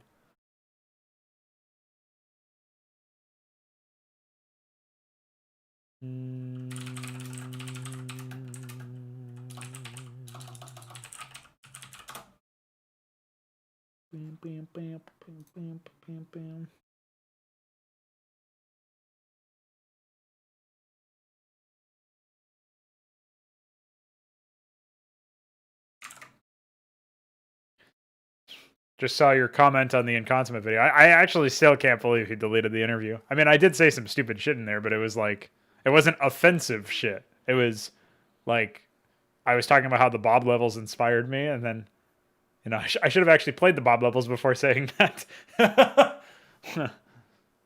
But, you know, I don't know. I think it was a fine interview. I don't know why he decided people are no longer allowed to see it.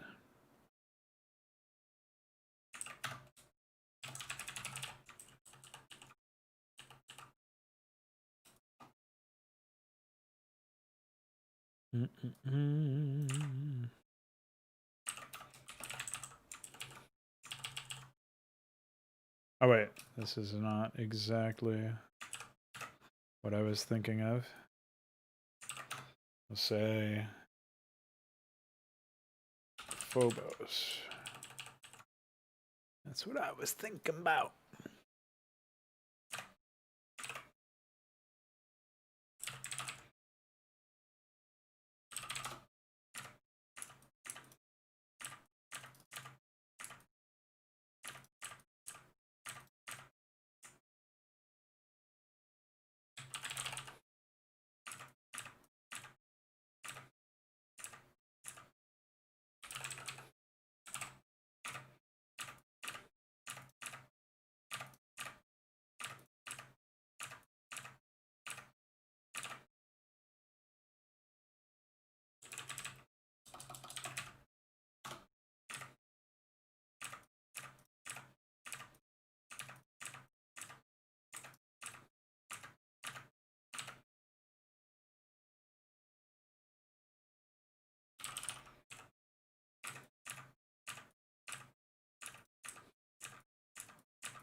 So now I just need to update the quantities of all of these units, and that should be good for the heavy stuff. I still need to do Gorgons.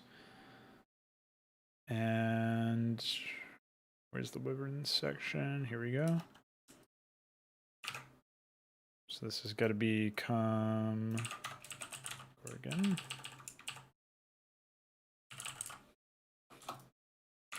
And then I got to do Wendigo, and then quantities, and we're good on the production side of things.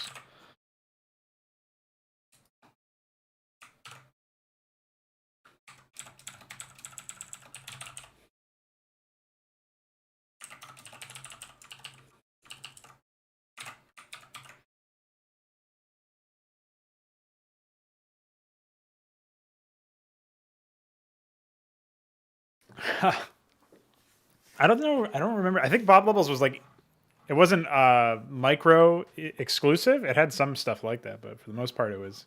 I think it was actually quite inoffensive in terms of its gameplay, more boring than anything. But it was more that it had this like this sort of Legacy of the Confederation is a bad example too. But you know, it's like one of those projects that has this recommended nature to it.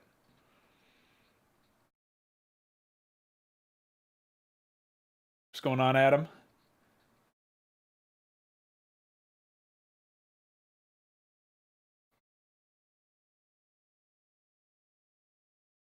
Ending of Legacy of the Flame. Yeah. I guess the main issue is like StarCraft very obviously aped from Warhammer 40,000, and it never really had a good story, but at the very least, some of the presentation of like the racial thematics or the unit thematics, like how it felt to use the units in Brood War, it's hard to describe in objective terms. At least I haven't like thought about what terms would be the most useful for describing this kind of thing. But it's like I try to when I'm designing a new unit, right? I'm thinking about like what is the power fantasy that this unit sells the player on, or what am I trying to sell the player on? Like what am I trying to allow the player to experience when they're playing using this unit or fighting against this unit, or fighting alongside this unit if it's an allied unit or something. You know what I mean? So I'm thinking about all the different dynamics, and for the most part, like unit identity is like a really big deal for defining that. And a lot of the things that I think you could see, even as somebody who might be more on the casual side in terms of gameplay, if you just think about how things changed from Brood War to StarCraft 2, I think units lost a lot of their identity. Because like they had that clumping pathfinding system that forced units to come together, and so like it was much harder to distinguish individual units in the first place visually. But they often always like died or had their impact in a way that was indistinguishable from other units, if that makes sense. It's like it didn't, even though it did matter in a raw numbers sense, it didn't feel like it mattered if you had a Marine or a Marauder or a Ghost or any of those, like, you know what I mean? Like the number of units or the unit type or whatever didn't really seem to have as much impact in StarCraft 2 in the same way, which is like a very visceral complaint about the game itself and how it treats units individually. Whereas in Brood War, it was very clear if you had a Marine versus a Firebat versus even a Ghost, even though they were very rarely used. If you had a Siege Tank instead of, you know, like StarCraft 2 has like Cyclops and all this other stuff. Like if you had a Siege Tank instead of that, in StarCraft 2, even though it did technically matter and there was more of an impact, like the numbers bore out that it mattered, it just doesn't feel like those units occupy different gameplay spaces. It doesn't feel like they channel it. And that's like both a gameplay role thing and also audio visuals, because all of the units sound the same. Like you can't really think in your head, at least I can't think back to my days of playing StarCraft 2 and think like, oh yeah, the Siege Tank really had its own sound, you know, whereas I know what the Brood War Siege Tank sounds like. And I think that's like, you know, it's like knowing what a weapon sounds like in an FPS. Like I played Halo, last time I played Halo 1 was years and years ago, but I remembered like the sniper rifle sound. I remember a lot of that stuff. And like, obviously the sounds in the newer Halo games is way more forgettable. And it's not just about nostalgia or like getting at you at an early age either, I think. I think there is something to the actual objective quality of those things where they are just more memorable because they don't sound similar to everything else. Like all the Halo 5 assets or Halo 4 audio assets that I've listened to sound very similar to each other, whereas the Halo 1 assets sound very distinct. And I think the same is true for Brood War too, you know what I mean? Yeah, Starship Troopers was also aped. It's just like, if you execute well on an idea, it doesn't matter who else had that idea first or who else has tried to execute well on that idea. If you do it well enough, the idea doesn't matter. Your execution matters. And that's what set Brood War, I think, apart from a lot of other games. It's like it's not the first sci-fi RTS. It's not the first RTS to have like a hive mind thing. It's not the first science fiction game to have hive mind going on, obviously.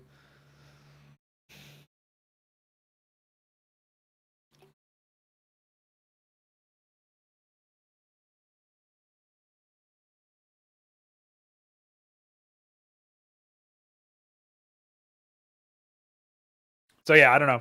It's just a impromptu rant about the feeling of units. there you go.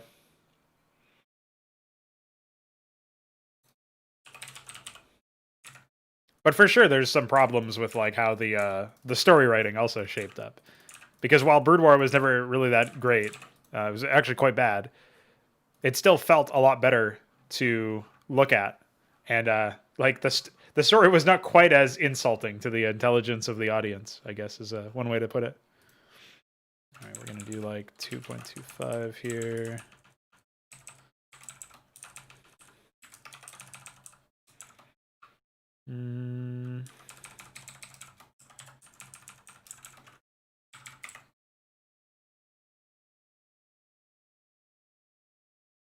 Oh yeah, that's the other thing. I didn't even think about that honestly because it's been so long. But yeah, I mean, there must have been like 30 different major balance changes to something like the Widow Mine, right? Which was introduced in Heart of the Swarm. So it's not even a unit that's been in the game since the game launched. It was something that was added in the first expansion pack to the game. And yet that unit has had just a metric fuck ton. I can't even speak English so much because that's how many. The number of changes is seared into my brain. It's that many. Took over the center of language. Yeah, Ravens, Infestors are another one. Like, there's so many of these units, some of which are some of the more like problematic units from a game design perspective, that have all of these like point and click abilities and very toxic gameplay pattern to play against. Very little counterplay in that respect. A lot of those units got like radically changed, and even some units that just were not really that great, like Swarm Hosts, got radically changed over time. Now, I'm not saying I'm above that myself as an RTS developer, because I've done that with HYDRA stuff as well. But I also don't have the resources of Blizzard and the player base of StarCraft 2 and a design team. You know what I mean? Like, I don't have any of that shit. So that plus I'm like restricted by hard code in an engine, which actually Blizzard is probably also restricted in that way. Now that I think about it, so they're probably dealing with the same technical limitations as I am, to be honest. But you know what I mean? Like, there's something completely distinct there, I think. And I feel like a lot of my unit concepts, not to suck my own dick, but a lot of my unit concepts are just stronger, just like flat out more interesting from a visceral feeling perspective, like the power fantasy that the unit taps into. And also just in terms of how healthy they are for the game, they incorporate positional gameplay. They reward high skill. They reward tactical skill as well as micro-mechanical skill. So it's like if you're good at positioning your units before a fight, you don't necessarily have to have all the APM in the world in the middle of the fight to win the fight. And you can still like benefit from a more tactical, more strategic skill set being used as opposed to a pure like brute force micro. And so like I feel like there's a lot more interesting elements there. People who are less familiar with HYDRA aren't necessarily going to know what I'm talking about, but I do feel like there's a lot more to potentially learn from, if that makes any sense.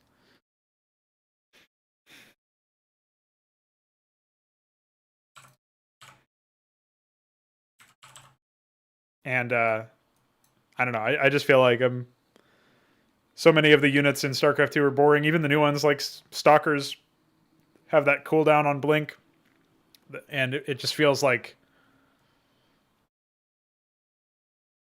it's like forcing a combat roll instead of it being more natural, I guess. I don't know. There's just so many of those issues, I feel like. Where StarCraft 2 unit concepts, like especially since they had the hard counter system with the damage types being fucked. They also have the hard code system where like that neural parasite ability can't affect massive units or heroic units or something. There's one tag that it can't affect, and the only unit in the game that's like that is motherships. Because like they're basically just saying like, oh, we can't balance this ability, so we'll just make it so that it arbitrarily can't affect certain units. You know what I mean? Like super lame. Now Brood War was like that in some ways too, I guess, with like broodlings not working for robotic units or something. But at least that was like a class of unit, even though it was not particularly explored. It wasn't just like one unit, you know?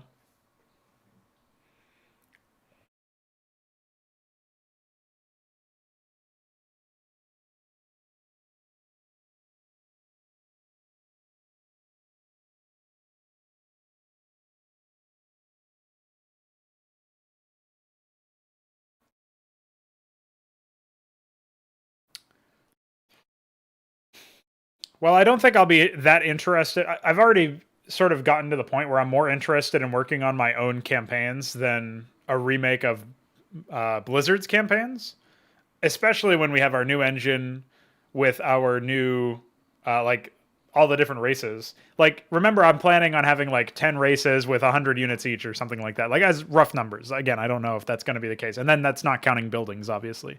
Like, if we have more than just 3 races, I don't know how the fuck I would integrate that properly into the existing Blizzard campaign stuff, right? On top of that, I already feel like the existing Blizzard campaigns are super restrictive for race matchups. Like, if I want to have Protoss in there, I basically have to inject them into previous maps for like the Terran campaign, because by default, there's only one mission that even has Protoss. I can add that to the last mission relatively easily. There's an easy way to do that. That's what I did in the original Rebel Yell campaign. But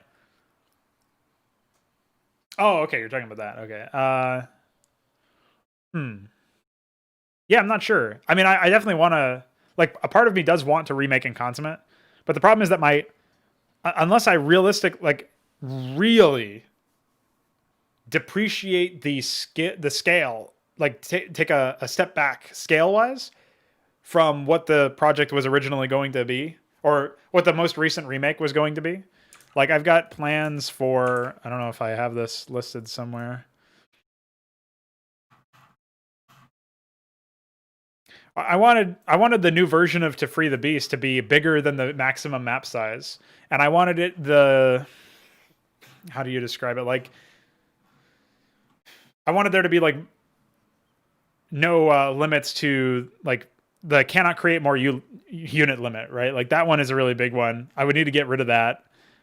We like there's all these limitations and stuff like obviously, this was initially risks and considerations regarding the fact that it was the full toilet event, which is obviously coming to a close pretty soon. But even in general, like, these apply generally speaking. Like, we're limited in number of unit entries. I don't think I would necessarily need to add any units to the project, but if I wanted to add units for the sake of like cutscenes or for the sake of something like that, like, I have to make sure that basically there's a lot of concessions I have to make if I want it to be in Brood War's engine. And if I want it to be in the new engine, I don't have any guarantee that I won't have other better ideas that are like better served in the new engine that I would want to work on more than a carryover. You know what I mean?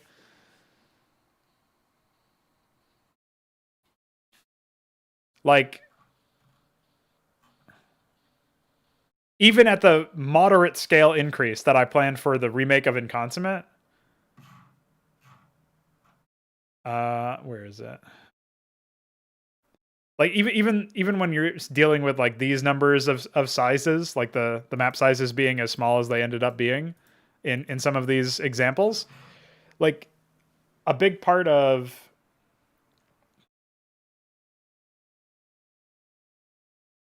the campaign itself would not be possible in Brood War's engine, is my fear, essentially. Am I making the RTS game I originally meant to, or am I going to bring SE stuff over in an adapted format? Okay, yeah, so that's a little bit of a different question, right? So what I think I will be doing is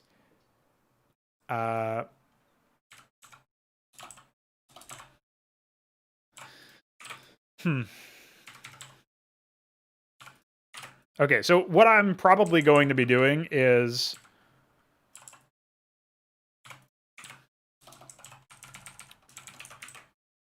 initially just porting HYDRA over to the new engine, which means we basically will have our own version of StarCraft running in that engine. It's just that it's going to be HYDRA, so the original game state of StarCraft probably won't be supported.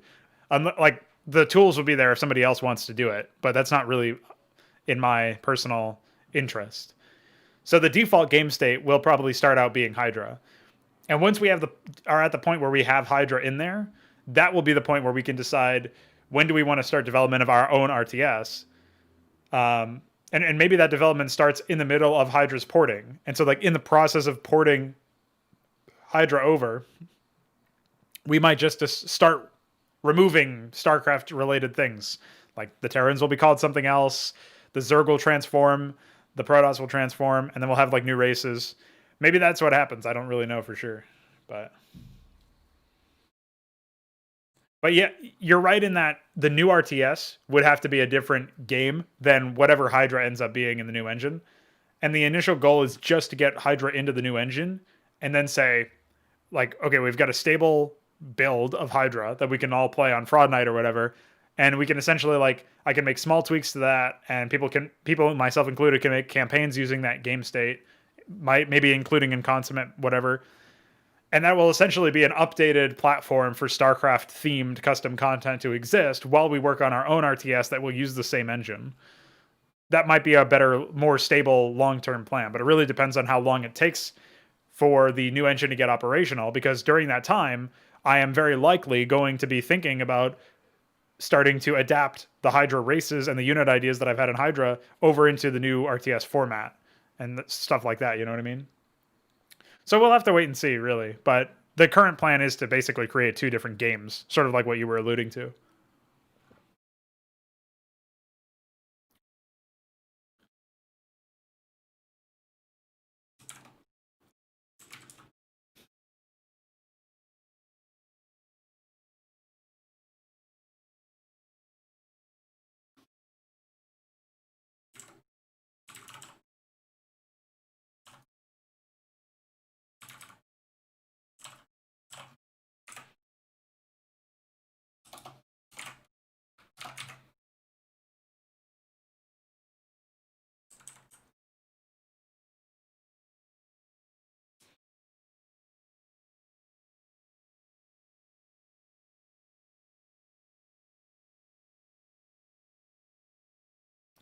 Yeah, I don't think we know anything about Frost Giants' RTS. Like, we don't know anything yet. We know a little bit about what they say their design process is and how they're going to, like, listen to fans about heroes and other shit. But we don't know anything about their RTS yet, as far as I know. Right? I mean, I haven't consumed all of the content surrounding their press releases and stuff. So I haven't followed it as close. I just haven't had the time. Like, I've been working on my Brood War stuff. I've been working on CSGO interviews and stuff like that. So I haven't fully had the time to immerse myself in that. But I'm pretty sure we don't know that much, if anything at all, about what their game is actually going to be about. And, you know.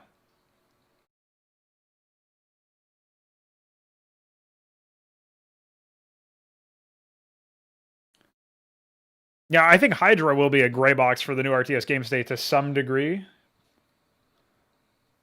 But it'll also be trying to be its own sort of thing in a way. It's just that the ceiling for, like, you know how, like, the ceiling for a Brood War custom campaign or mod is pretty, like, relative to what's possible with our own engine, it's kind of low. There's also a ceiling that's not as low, I guess, as that. But even in a new engine environment where we don't have technical limitations, we will still have thematic restrictions if we're trying to make something that is StarCraft themed, right? And isn't our own intellectual property, isn't our own idea. And to that extent, there will still be a ceiling there. And so HYDRA will only be able to be as good as whatever that ceiling allows it to be. And it will probably not be as good as it, right? It'll probably be somewhere below that. But the ceiling will restrict it in some ways anyway, right? So as a result, it's almost like a stepping stone towards the new RTS. I don't know how long it'll take, though. Like, we don't even know how long it'll take to get the new engine operational, such that we can start porting HYDRA in the first place. So we definitely still need to think about that and get some work done in that respect.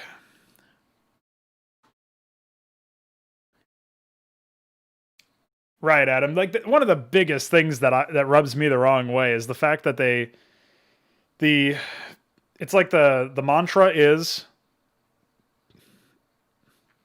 It feels very cynical. It's like what they're trying to say is just say whatever, like, the casual fans will like to hear, plus also appeasing potential hardcore fans. You know what I mean? Like, that's what it reads like to me. It reads very cynically, as opposed to being potentially like a genuine interest. I can't imagine them actually pulling off something like that.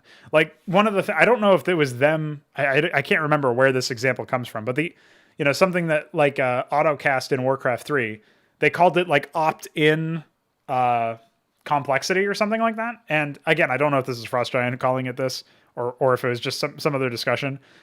But using this as an example, and again, not necessarily targeting Frost Giant with this criticism, that's not really opt-in, right? Because it's almost like aim assist for consoles in shooters.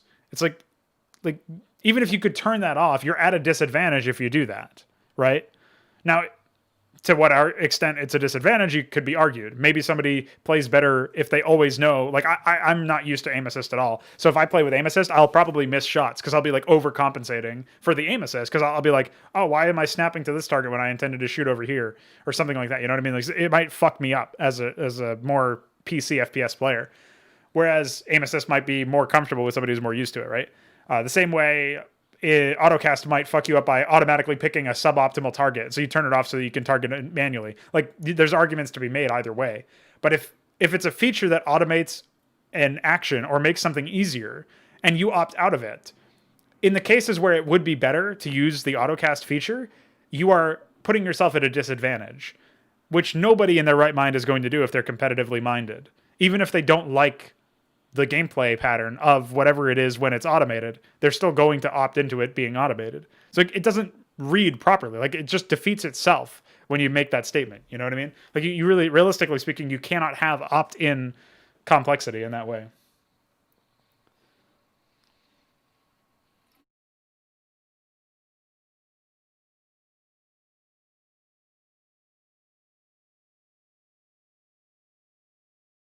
Yeah. I think anything that automates an action is pretty bad, generally speaking. Like there should be some very basic rules about your inputs, like right-clicking sets a rally point or sets a orders a unit to move. Attack left-clicking is attack move, and attack right-clicking on a unit is attack. Something like shit like that, right? But beyond basic inputs, there should not be something that automatically selects every unit that you have, or automatically like anything that's doing that is automating the work for the player and reducing the skill floor, or it's lowering the skill floor in general, and making it so that the barrier for entry is much smaller, which is fine for the casual players, but anybody who wants to be treated seriously and who wants to seriously compete, they also have less of an opportunity to show how good they are, because now anybody can do that automatic action because it's literally being done for you. You know what I mean? So that's where my major issues come from, is automation, I think. And that's one of the reasons why I argue against smart rally, and I argue against smart casting is the idea of like when you have multiple casters selected, but you cast Psystorm or whatever once, only the closest unit will to where you targeted will move to cast it. And that's really bad for obvious reasons, because it's automating the action of selecting the closest unit and casting at that location. So like that's where I don't think it makes sense at all, generally speaking. But you know how it is. Not everybody agrees. Some people are just wrong. I think I've done everything over here, right?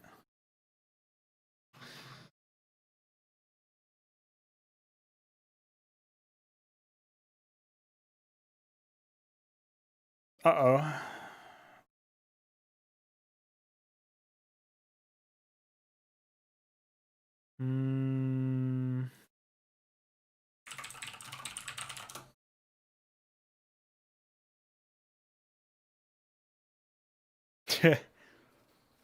Well, maybe that's fine, I guess. I don't know. What else is a unit ID that I can use?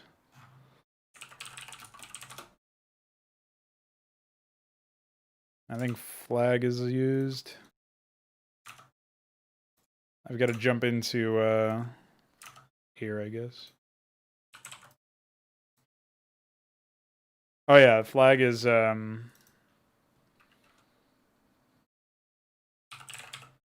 treasury.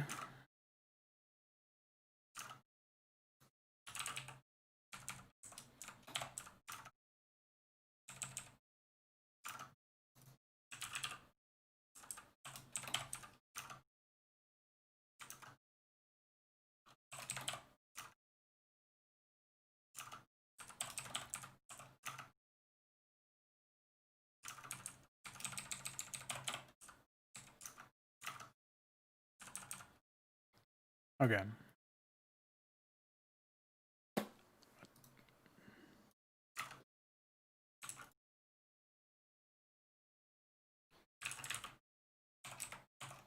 Trying to make sure that I get all of the new units added in here.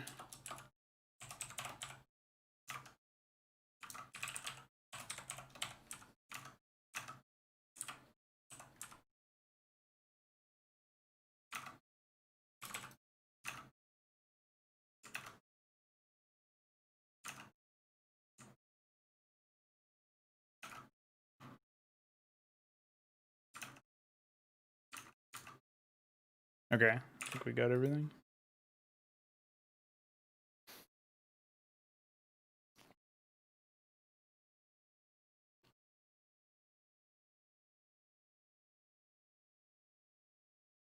Oh yeah, for sure. I mean that's the other thing, right? Like, so I was having this conversation yesterday. I think it was in the Discord server, but it might have also boiled over to on stream yesterday. But basically, like, so we had a situation where I was arguing for the historical angle. Most people who play video games today, maybe most of the people who play RTSs today, actually, like I can probably be more specific. I would hazard a guess that most of them, or at least a significant majority of them, even if it's not like 51%, maybe it's like 30, a large portion of them, I guarantee you, have never played Brood War. Maybe some of them have never even seen Brood War. And like in a situation like that, you're talking about the best RTS game out there, and they haven't experienced it. So they don't know what it's like to play a good RTS. It's in the same vein where if you haven't lived through the experiences of seeing X Blizzard developers or X reputable developer, like you're talking about, essentially promise everything and then fail to deliver miserably, you are in a position at that point where like you simply are more likely to get what's the term? Scammed.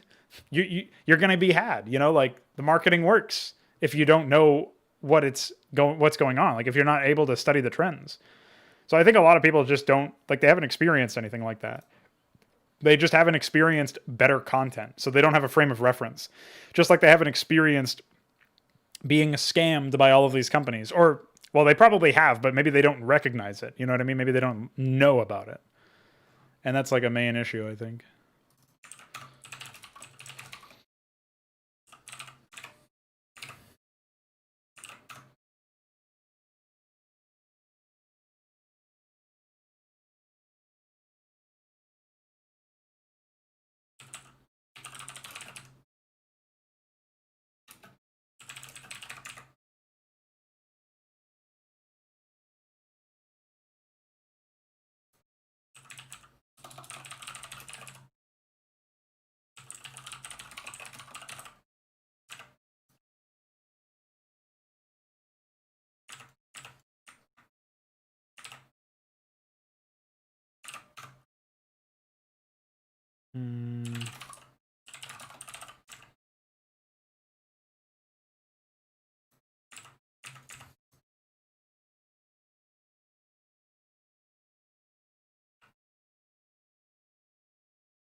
I'm going to have to go in real quick and modify all of the maps.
Yeah, for sure. I mean,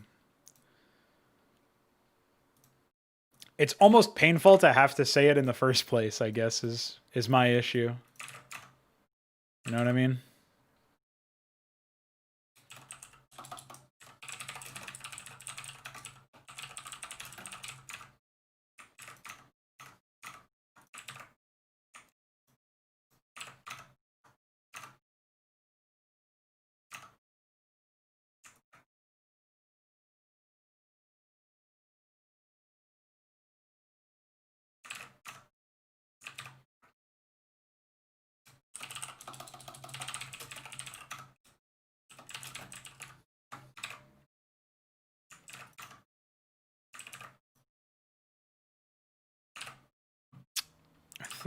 I'm pretty sure I made tiles for this. I just have to go back over it and fix it at some point.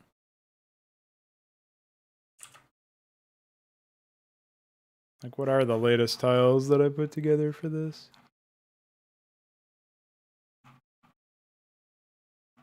Maybe not. Or maybe I didn't, Oh,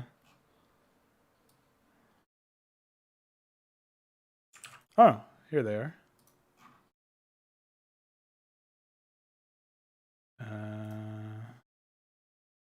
Unexpected bit of,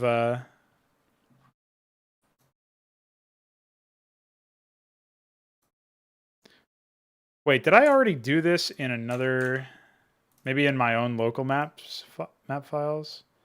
I think maybe I already did this. Okay, I did. I was going to say, this definitely doesn't seem right. So let me just change them in this context then.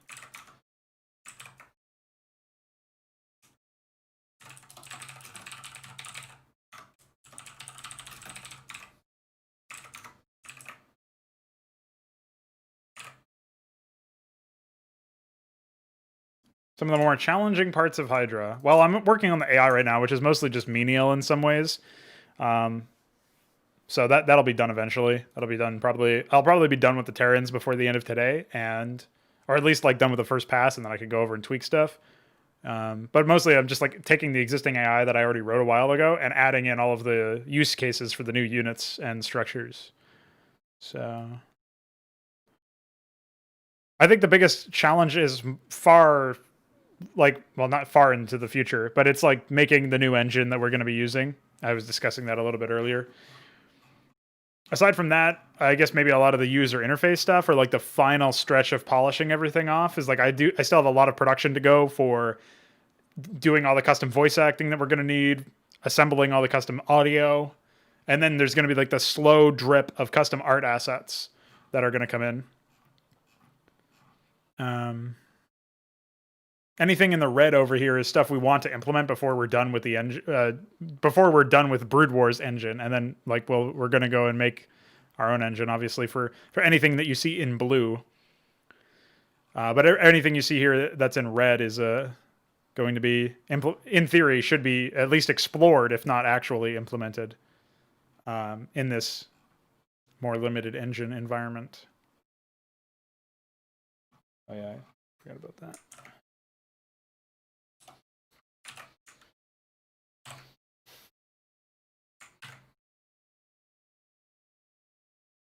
I guess that change here.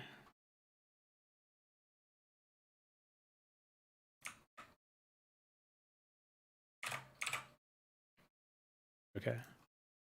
But yeah, I mean, other than that, once we're finally at a position where all that I need to do with the mod is continue to polish things off, and we're done adding new stuff, or at least like mostly done, like to the point where the only thing left is like small bug fixes and whatnot in terms of programming, or like adding in new reads or animations or whatever, or audio.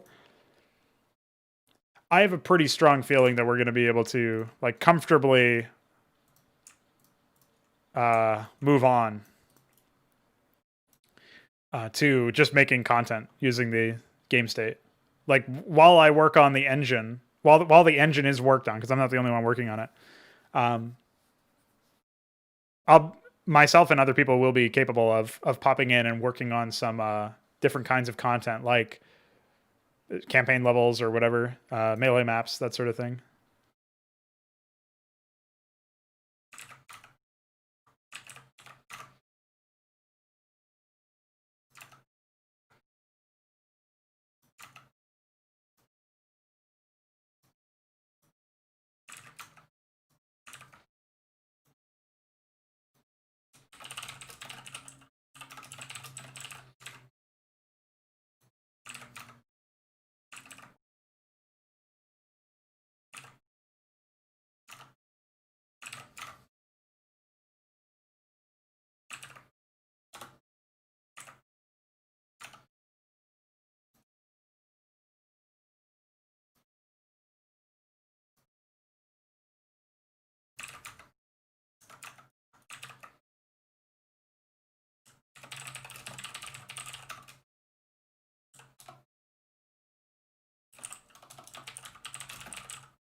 So Triple H.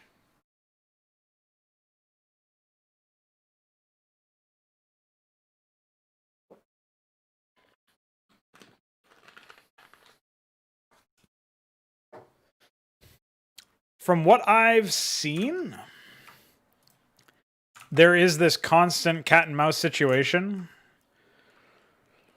Unfortunately, I think the only way to verify that cheating... So there's two essential pathways that we could go down, right? The first is jury of your peers, or sorry, jury of experts, where you essentially have people on payroll and their only job for the company, or their primary job for the company, is to go through replays that have been reported. Sort of like what Counter-Strike has with the... it wouldn't be voluntary. It would be something you would be paid for and held to a high standard for. And you'd basically be like an expert at the game. You'd know what's going on with it, right? And so your job would be to find people who are repeatedly looking suspicious. And if they pass a certain expert judgment on your own behalf, you ban them. Or maybe you could even go a step further and combine it with the other approach. Because the other approach, unfortunately, is not something I could ever get behind, which is like draconian measures that basically say, we need your... Like, we need to run at ring 0 and like the Riot Games Vanguard cheat, which didn't even stop cheating anyway in Valorant. But that thing basically takes whole system access, and nobody wants that. Like, what the fuck? Nobody should have to deal with that either, right? Like, this is a problem with the developer's game. The developer should be able to fix it. But if, like, maybe if you could instill this sense that the experts are trustworthy enough,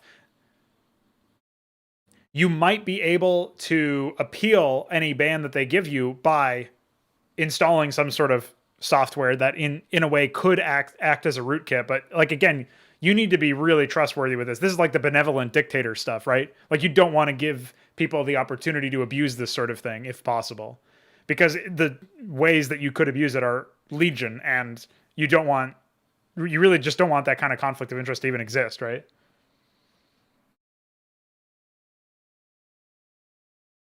Yeah, you have to have people who are experts at the game, who know the game's code base, like probably developers, basically, and they would have to be able to come in and take a look at what's happening. Like, the other thing too is, again, I'm no programmer when it comes to FPS games. Like, I don't really know what all is taken up there, but I feel like there should be some sort of way to track, like, to log how many times player sees, like, locks onto another player, either head or chest area or something like that.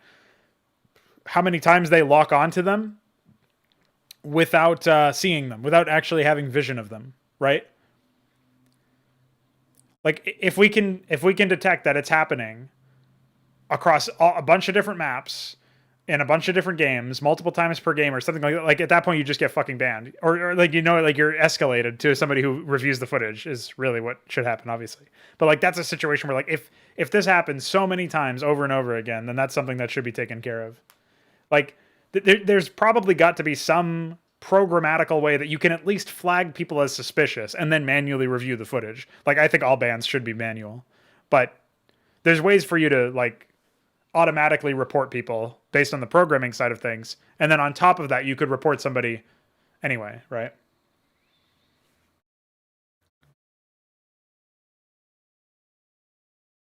Because some stuff is super subtle too. Like sometimes it's I'm just gonna go where the enemy team goes every single time.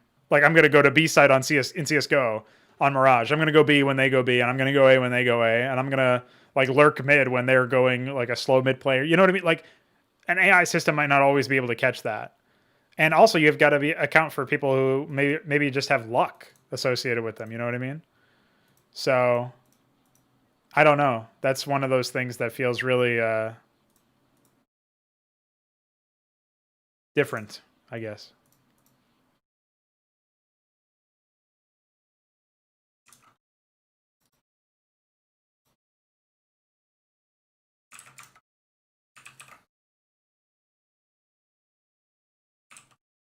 Oh, right. Yeah, I guess we don't even need to worry about any of this stuff. Because they're randomized.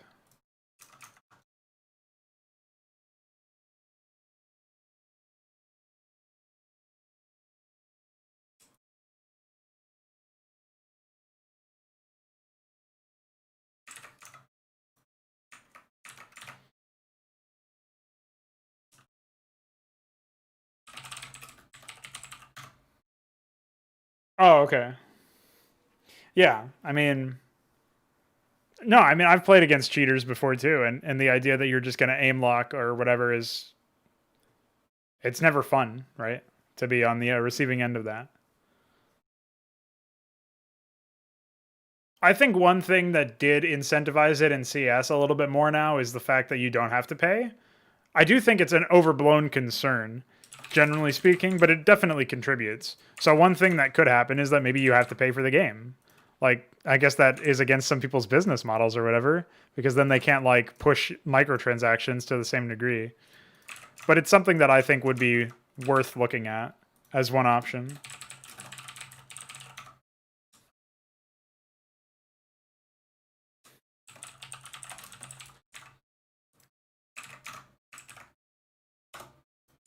I'm not a legal expert either, but maybe something to consider as well could be that you might be liable for damages or something if you hack in somebody's game. I don't know. That's completely, I've never heard that discussed, so I don't know. Maybe it's like, maybe it is something that that people have already thought about, and it's not not something that you can realistically do. I'm also not really sure how I feel about that, but like a lot of terms of service would not hold up in court, right? So even if you put that in the TOS, like, who knows if it would actually be possible, right? So I don't know fully, but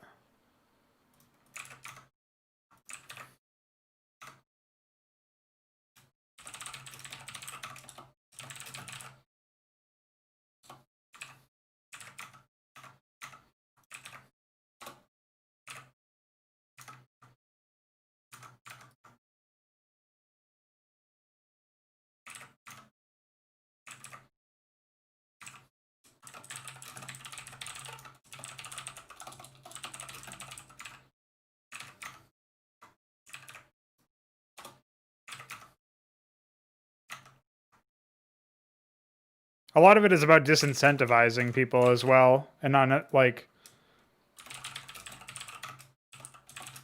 unlikely that you'll catch everybody who's doing it, but if you catch enough people and give them enough of a serious punishment to know that like that's something that you've got to worry about. Not saying you can then, relax and never worry about it after the fact, but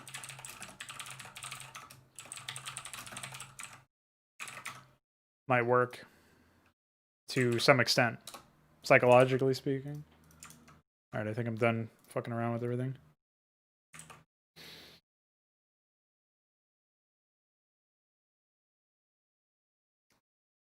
Yeah, I don't normally see it. I saw it in Danger Zone recently. That was the one time that it happened recently, but other than that, I've never seen a blatant cheater, at least.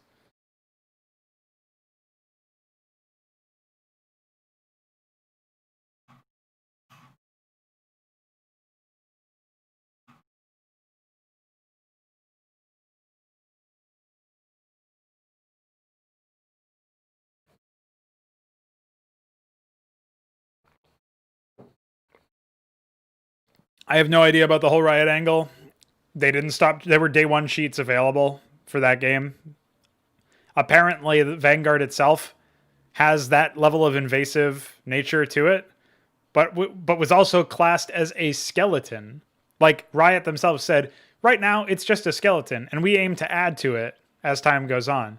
Like total like 180 over what they said initially. And okay, so your skeleton of an anti-cheat that doesn't do anything has ring 0 access to my computer that runs at like a kernel level and has complete power over everything in my system. Why? Like what the fuck? Like that's why I never installed the game once. Like as soon as I saw that, even if I was potentially interested in it, which I after looking at it enough, I'm not. But even if in theory I was, that's a deal breaker immediately. What the fuck? I'm not going to deal with that. That is actually insane, right? So, you know how it is, goofballs over at Riot Games. All right, let me finish up my first pass of this AI.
I forget what the data disk was before.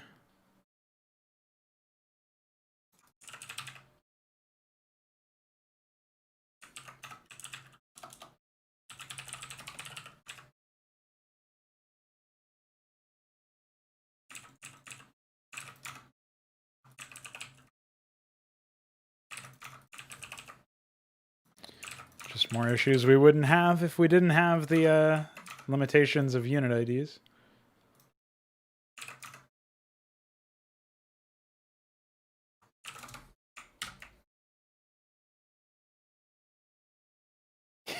Yeah. Yeah, I remember about ESEA. I still can't believe that story.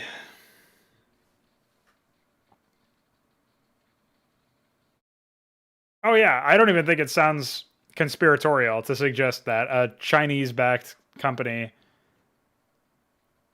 might do some really unsavory things with your data. I mean, American companies already do unsavory things with your data. So when you remove more regulation around that, or you add in some mysterious black box nature to things where you don't know what the fucking laws are in China, you don't know what their practices are. So it's even more like concerning in that respect, you know what I mean? Any plans for the forum? Not quite. It definitely has been dead, but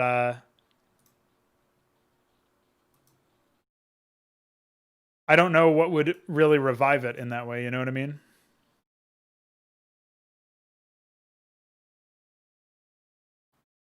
I think that might be something that we look into activating a bit more when we have the new engine up and running or development started or whatever.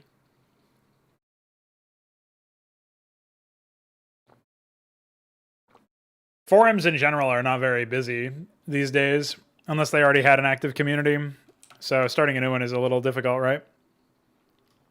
Doesn't mean that I'm not interested in giving it a shot all the same, but Does make it a little bit more challenging.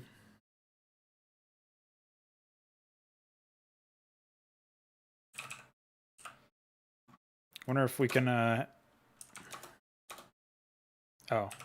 that's right. I'm gonna have to open up those maps. Get out of here.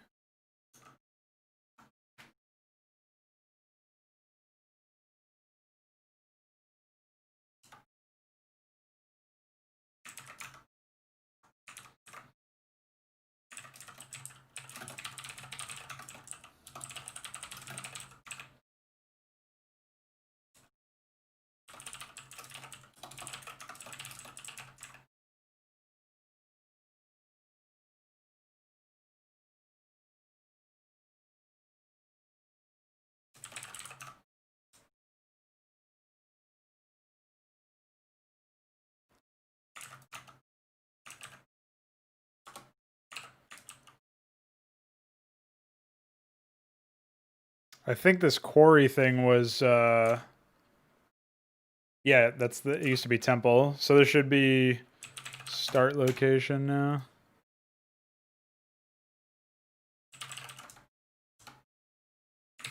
Okay. So let's try that again.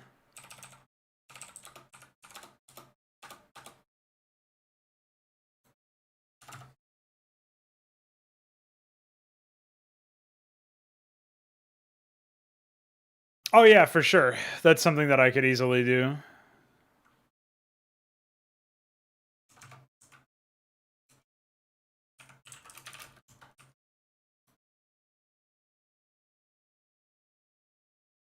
I think the build orders for Terran still need to be modified because they're probably going to go for like NG bays and stuff. And I think I removed all armory requests. That was one thing that I kind of forgot about.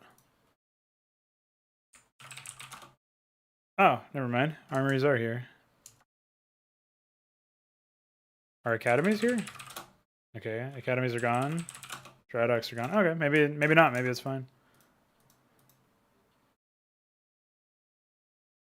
I don't know about this build order, but it is what it is, I guess.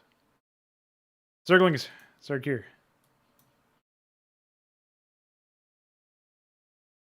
Wow, it just barely kept that sunken alive. Oh, JK.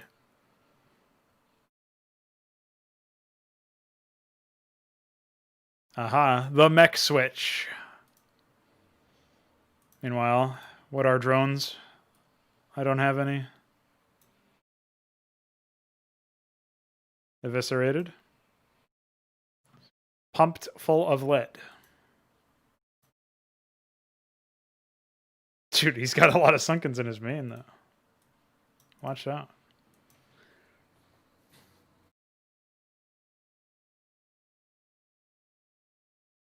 Yeah, I've been working every day on the HYDRA stuff. Well, I've been working on Brood War stuff every day for almost a year now. I started on the 3rd of November. Hey, check out a Cyclops, dude. I was not expecting to see that new unit. This is the first new unit from the AI. It's especially against a Zergling spammer, but that's fine. Actually, might be pretty effective, TBH.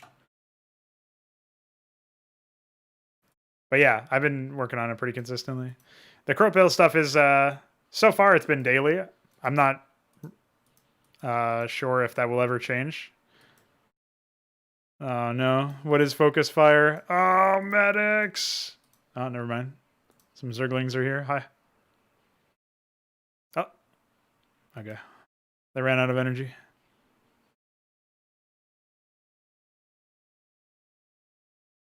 All right, see you later, Adam. Thanks for popping in.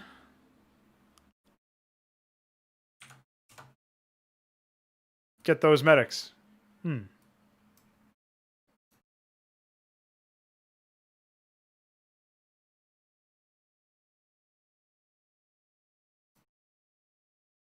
I don't know about Southpaws against this comp, but yeah, it's all right.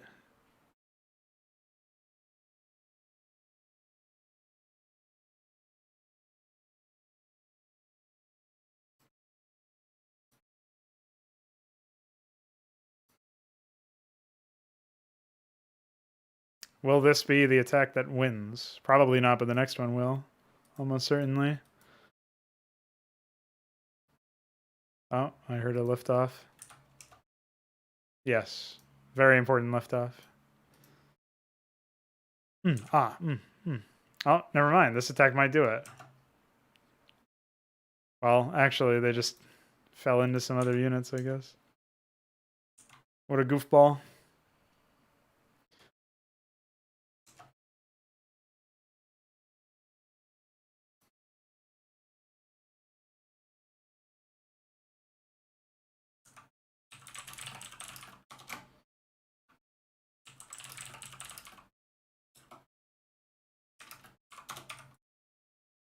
He only had Carapace upgrades. Unfortunate.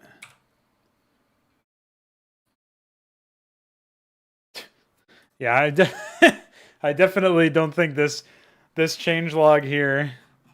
Let's scroll to the top. Check out my changelog, guys.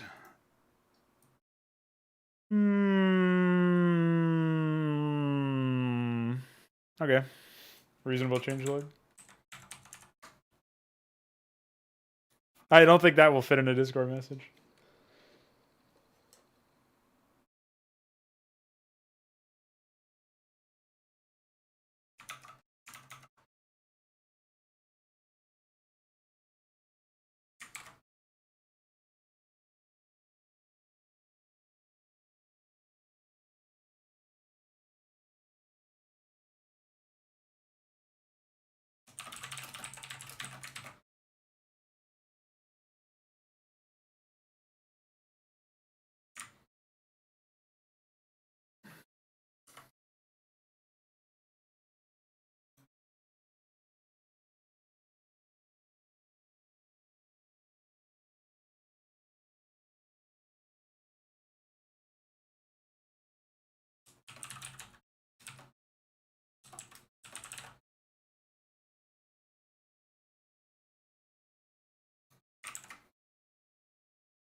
Yeah. Just a little bit.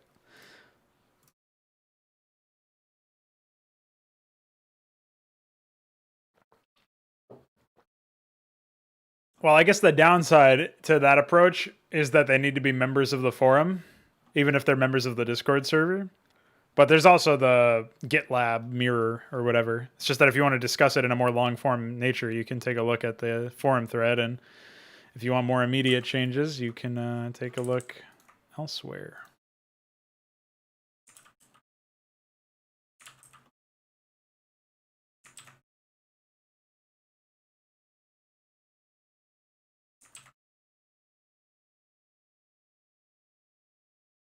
I think I can start it for sure. I already have a thread about HYDRA on there. I just haven't posted much in it. So.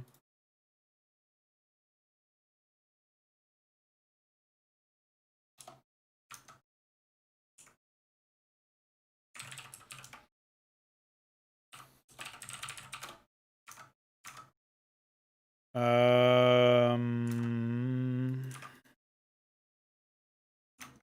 think maybe that's supposed to be a different unit ID.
All right.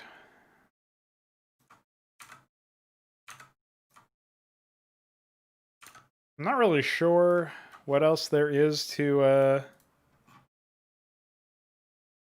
work on. Oh, that's what I was initially in PyDat for, is I was going to change some unit responses.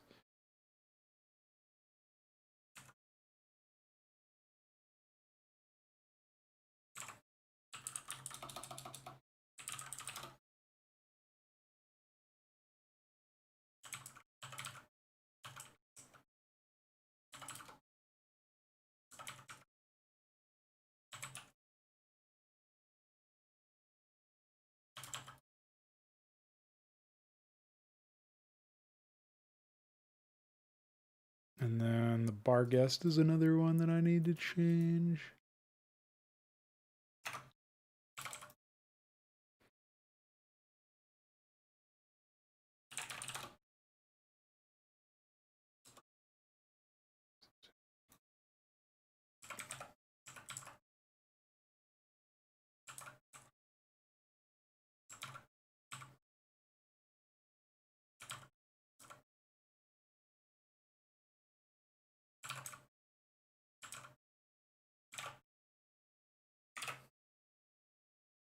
And then I think,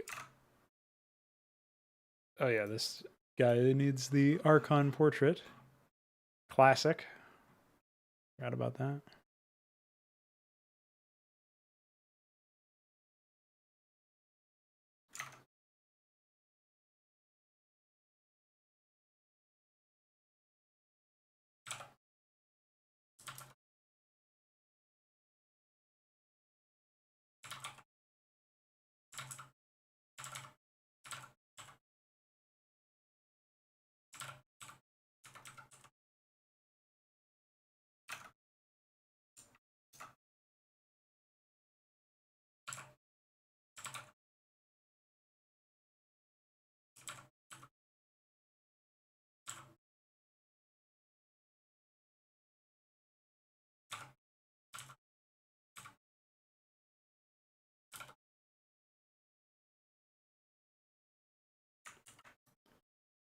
Okay, I think that's everything. I guess the Amaranth has Zaratul's lines, but that's not really that big of a deal. All right, so that'll do it for today's development stream. So a little bit more on the longer side, back the way that things used to be.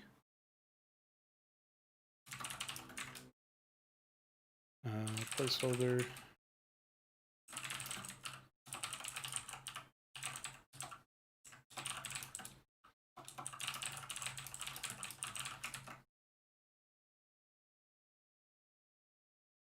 That's pretty much it.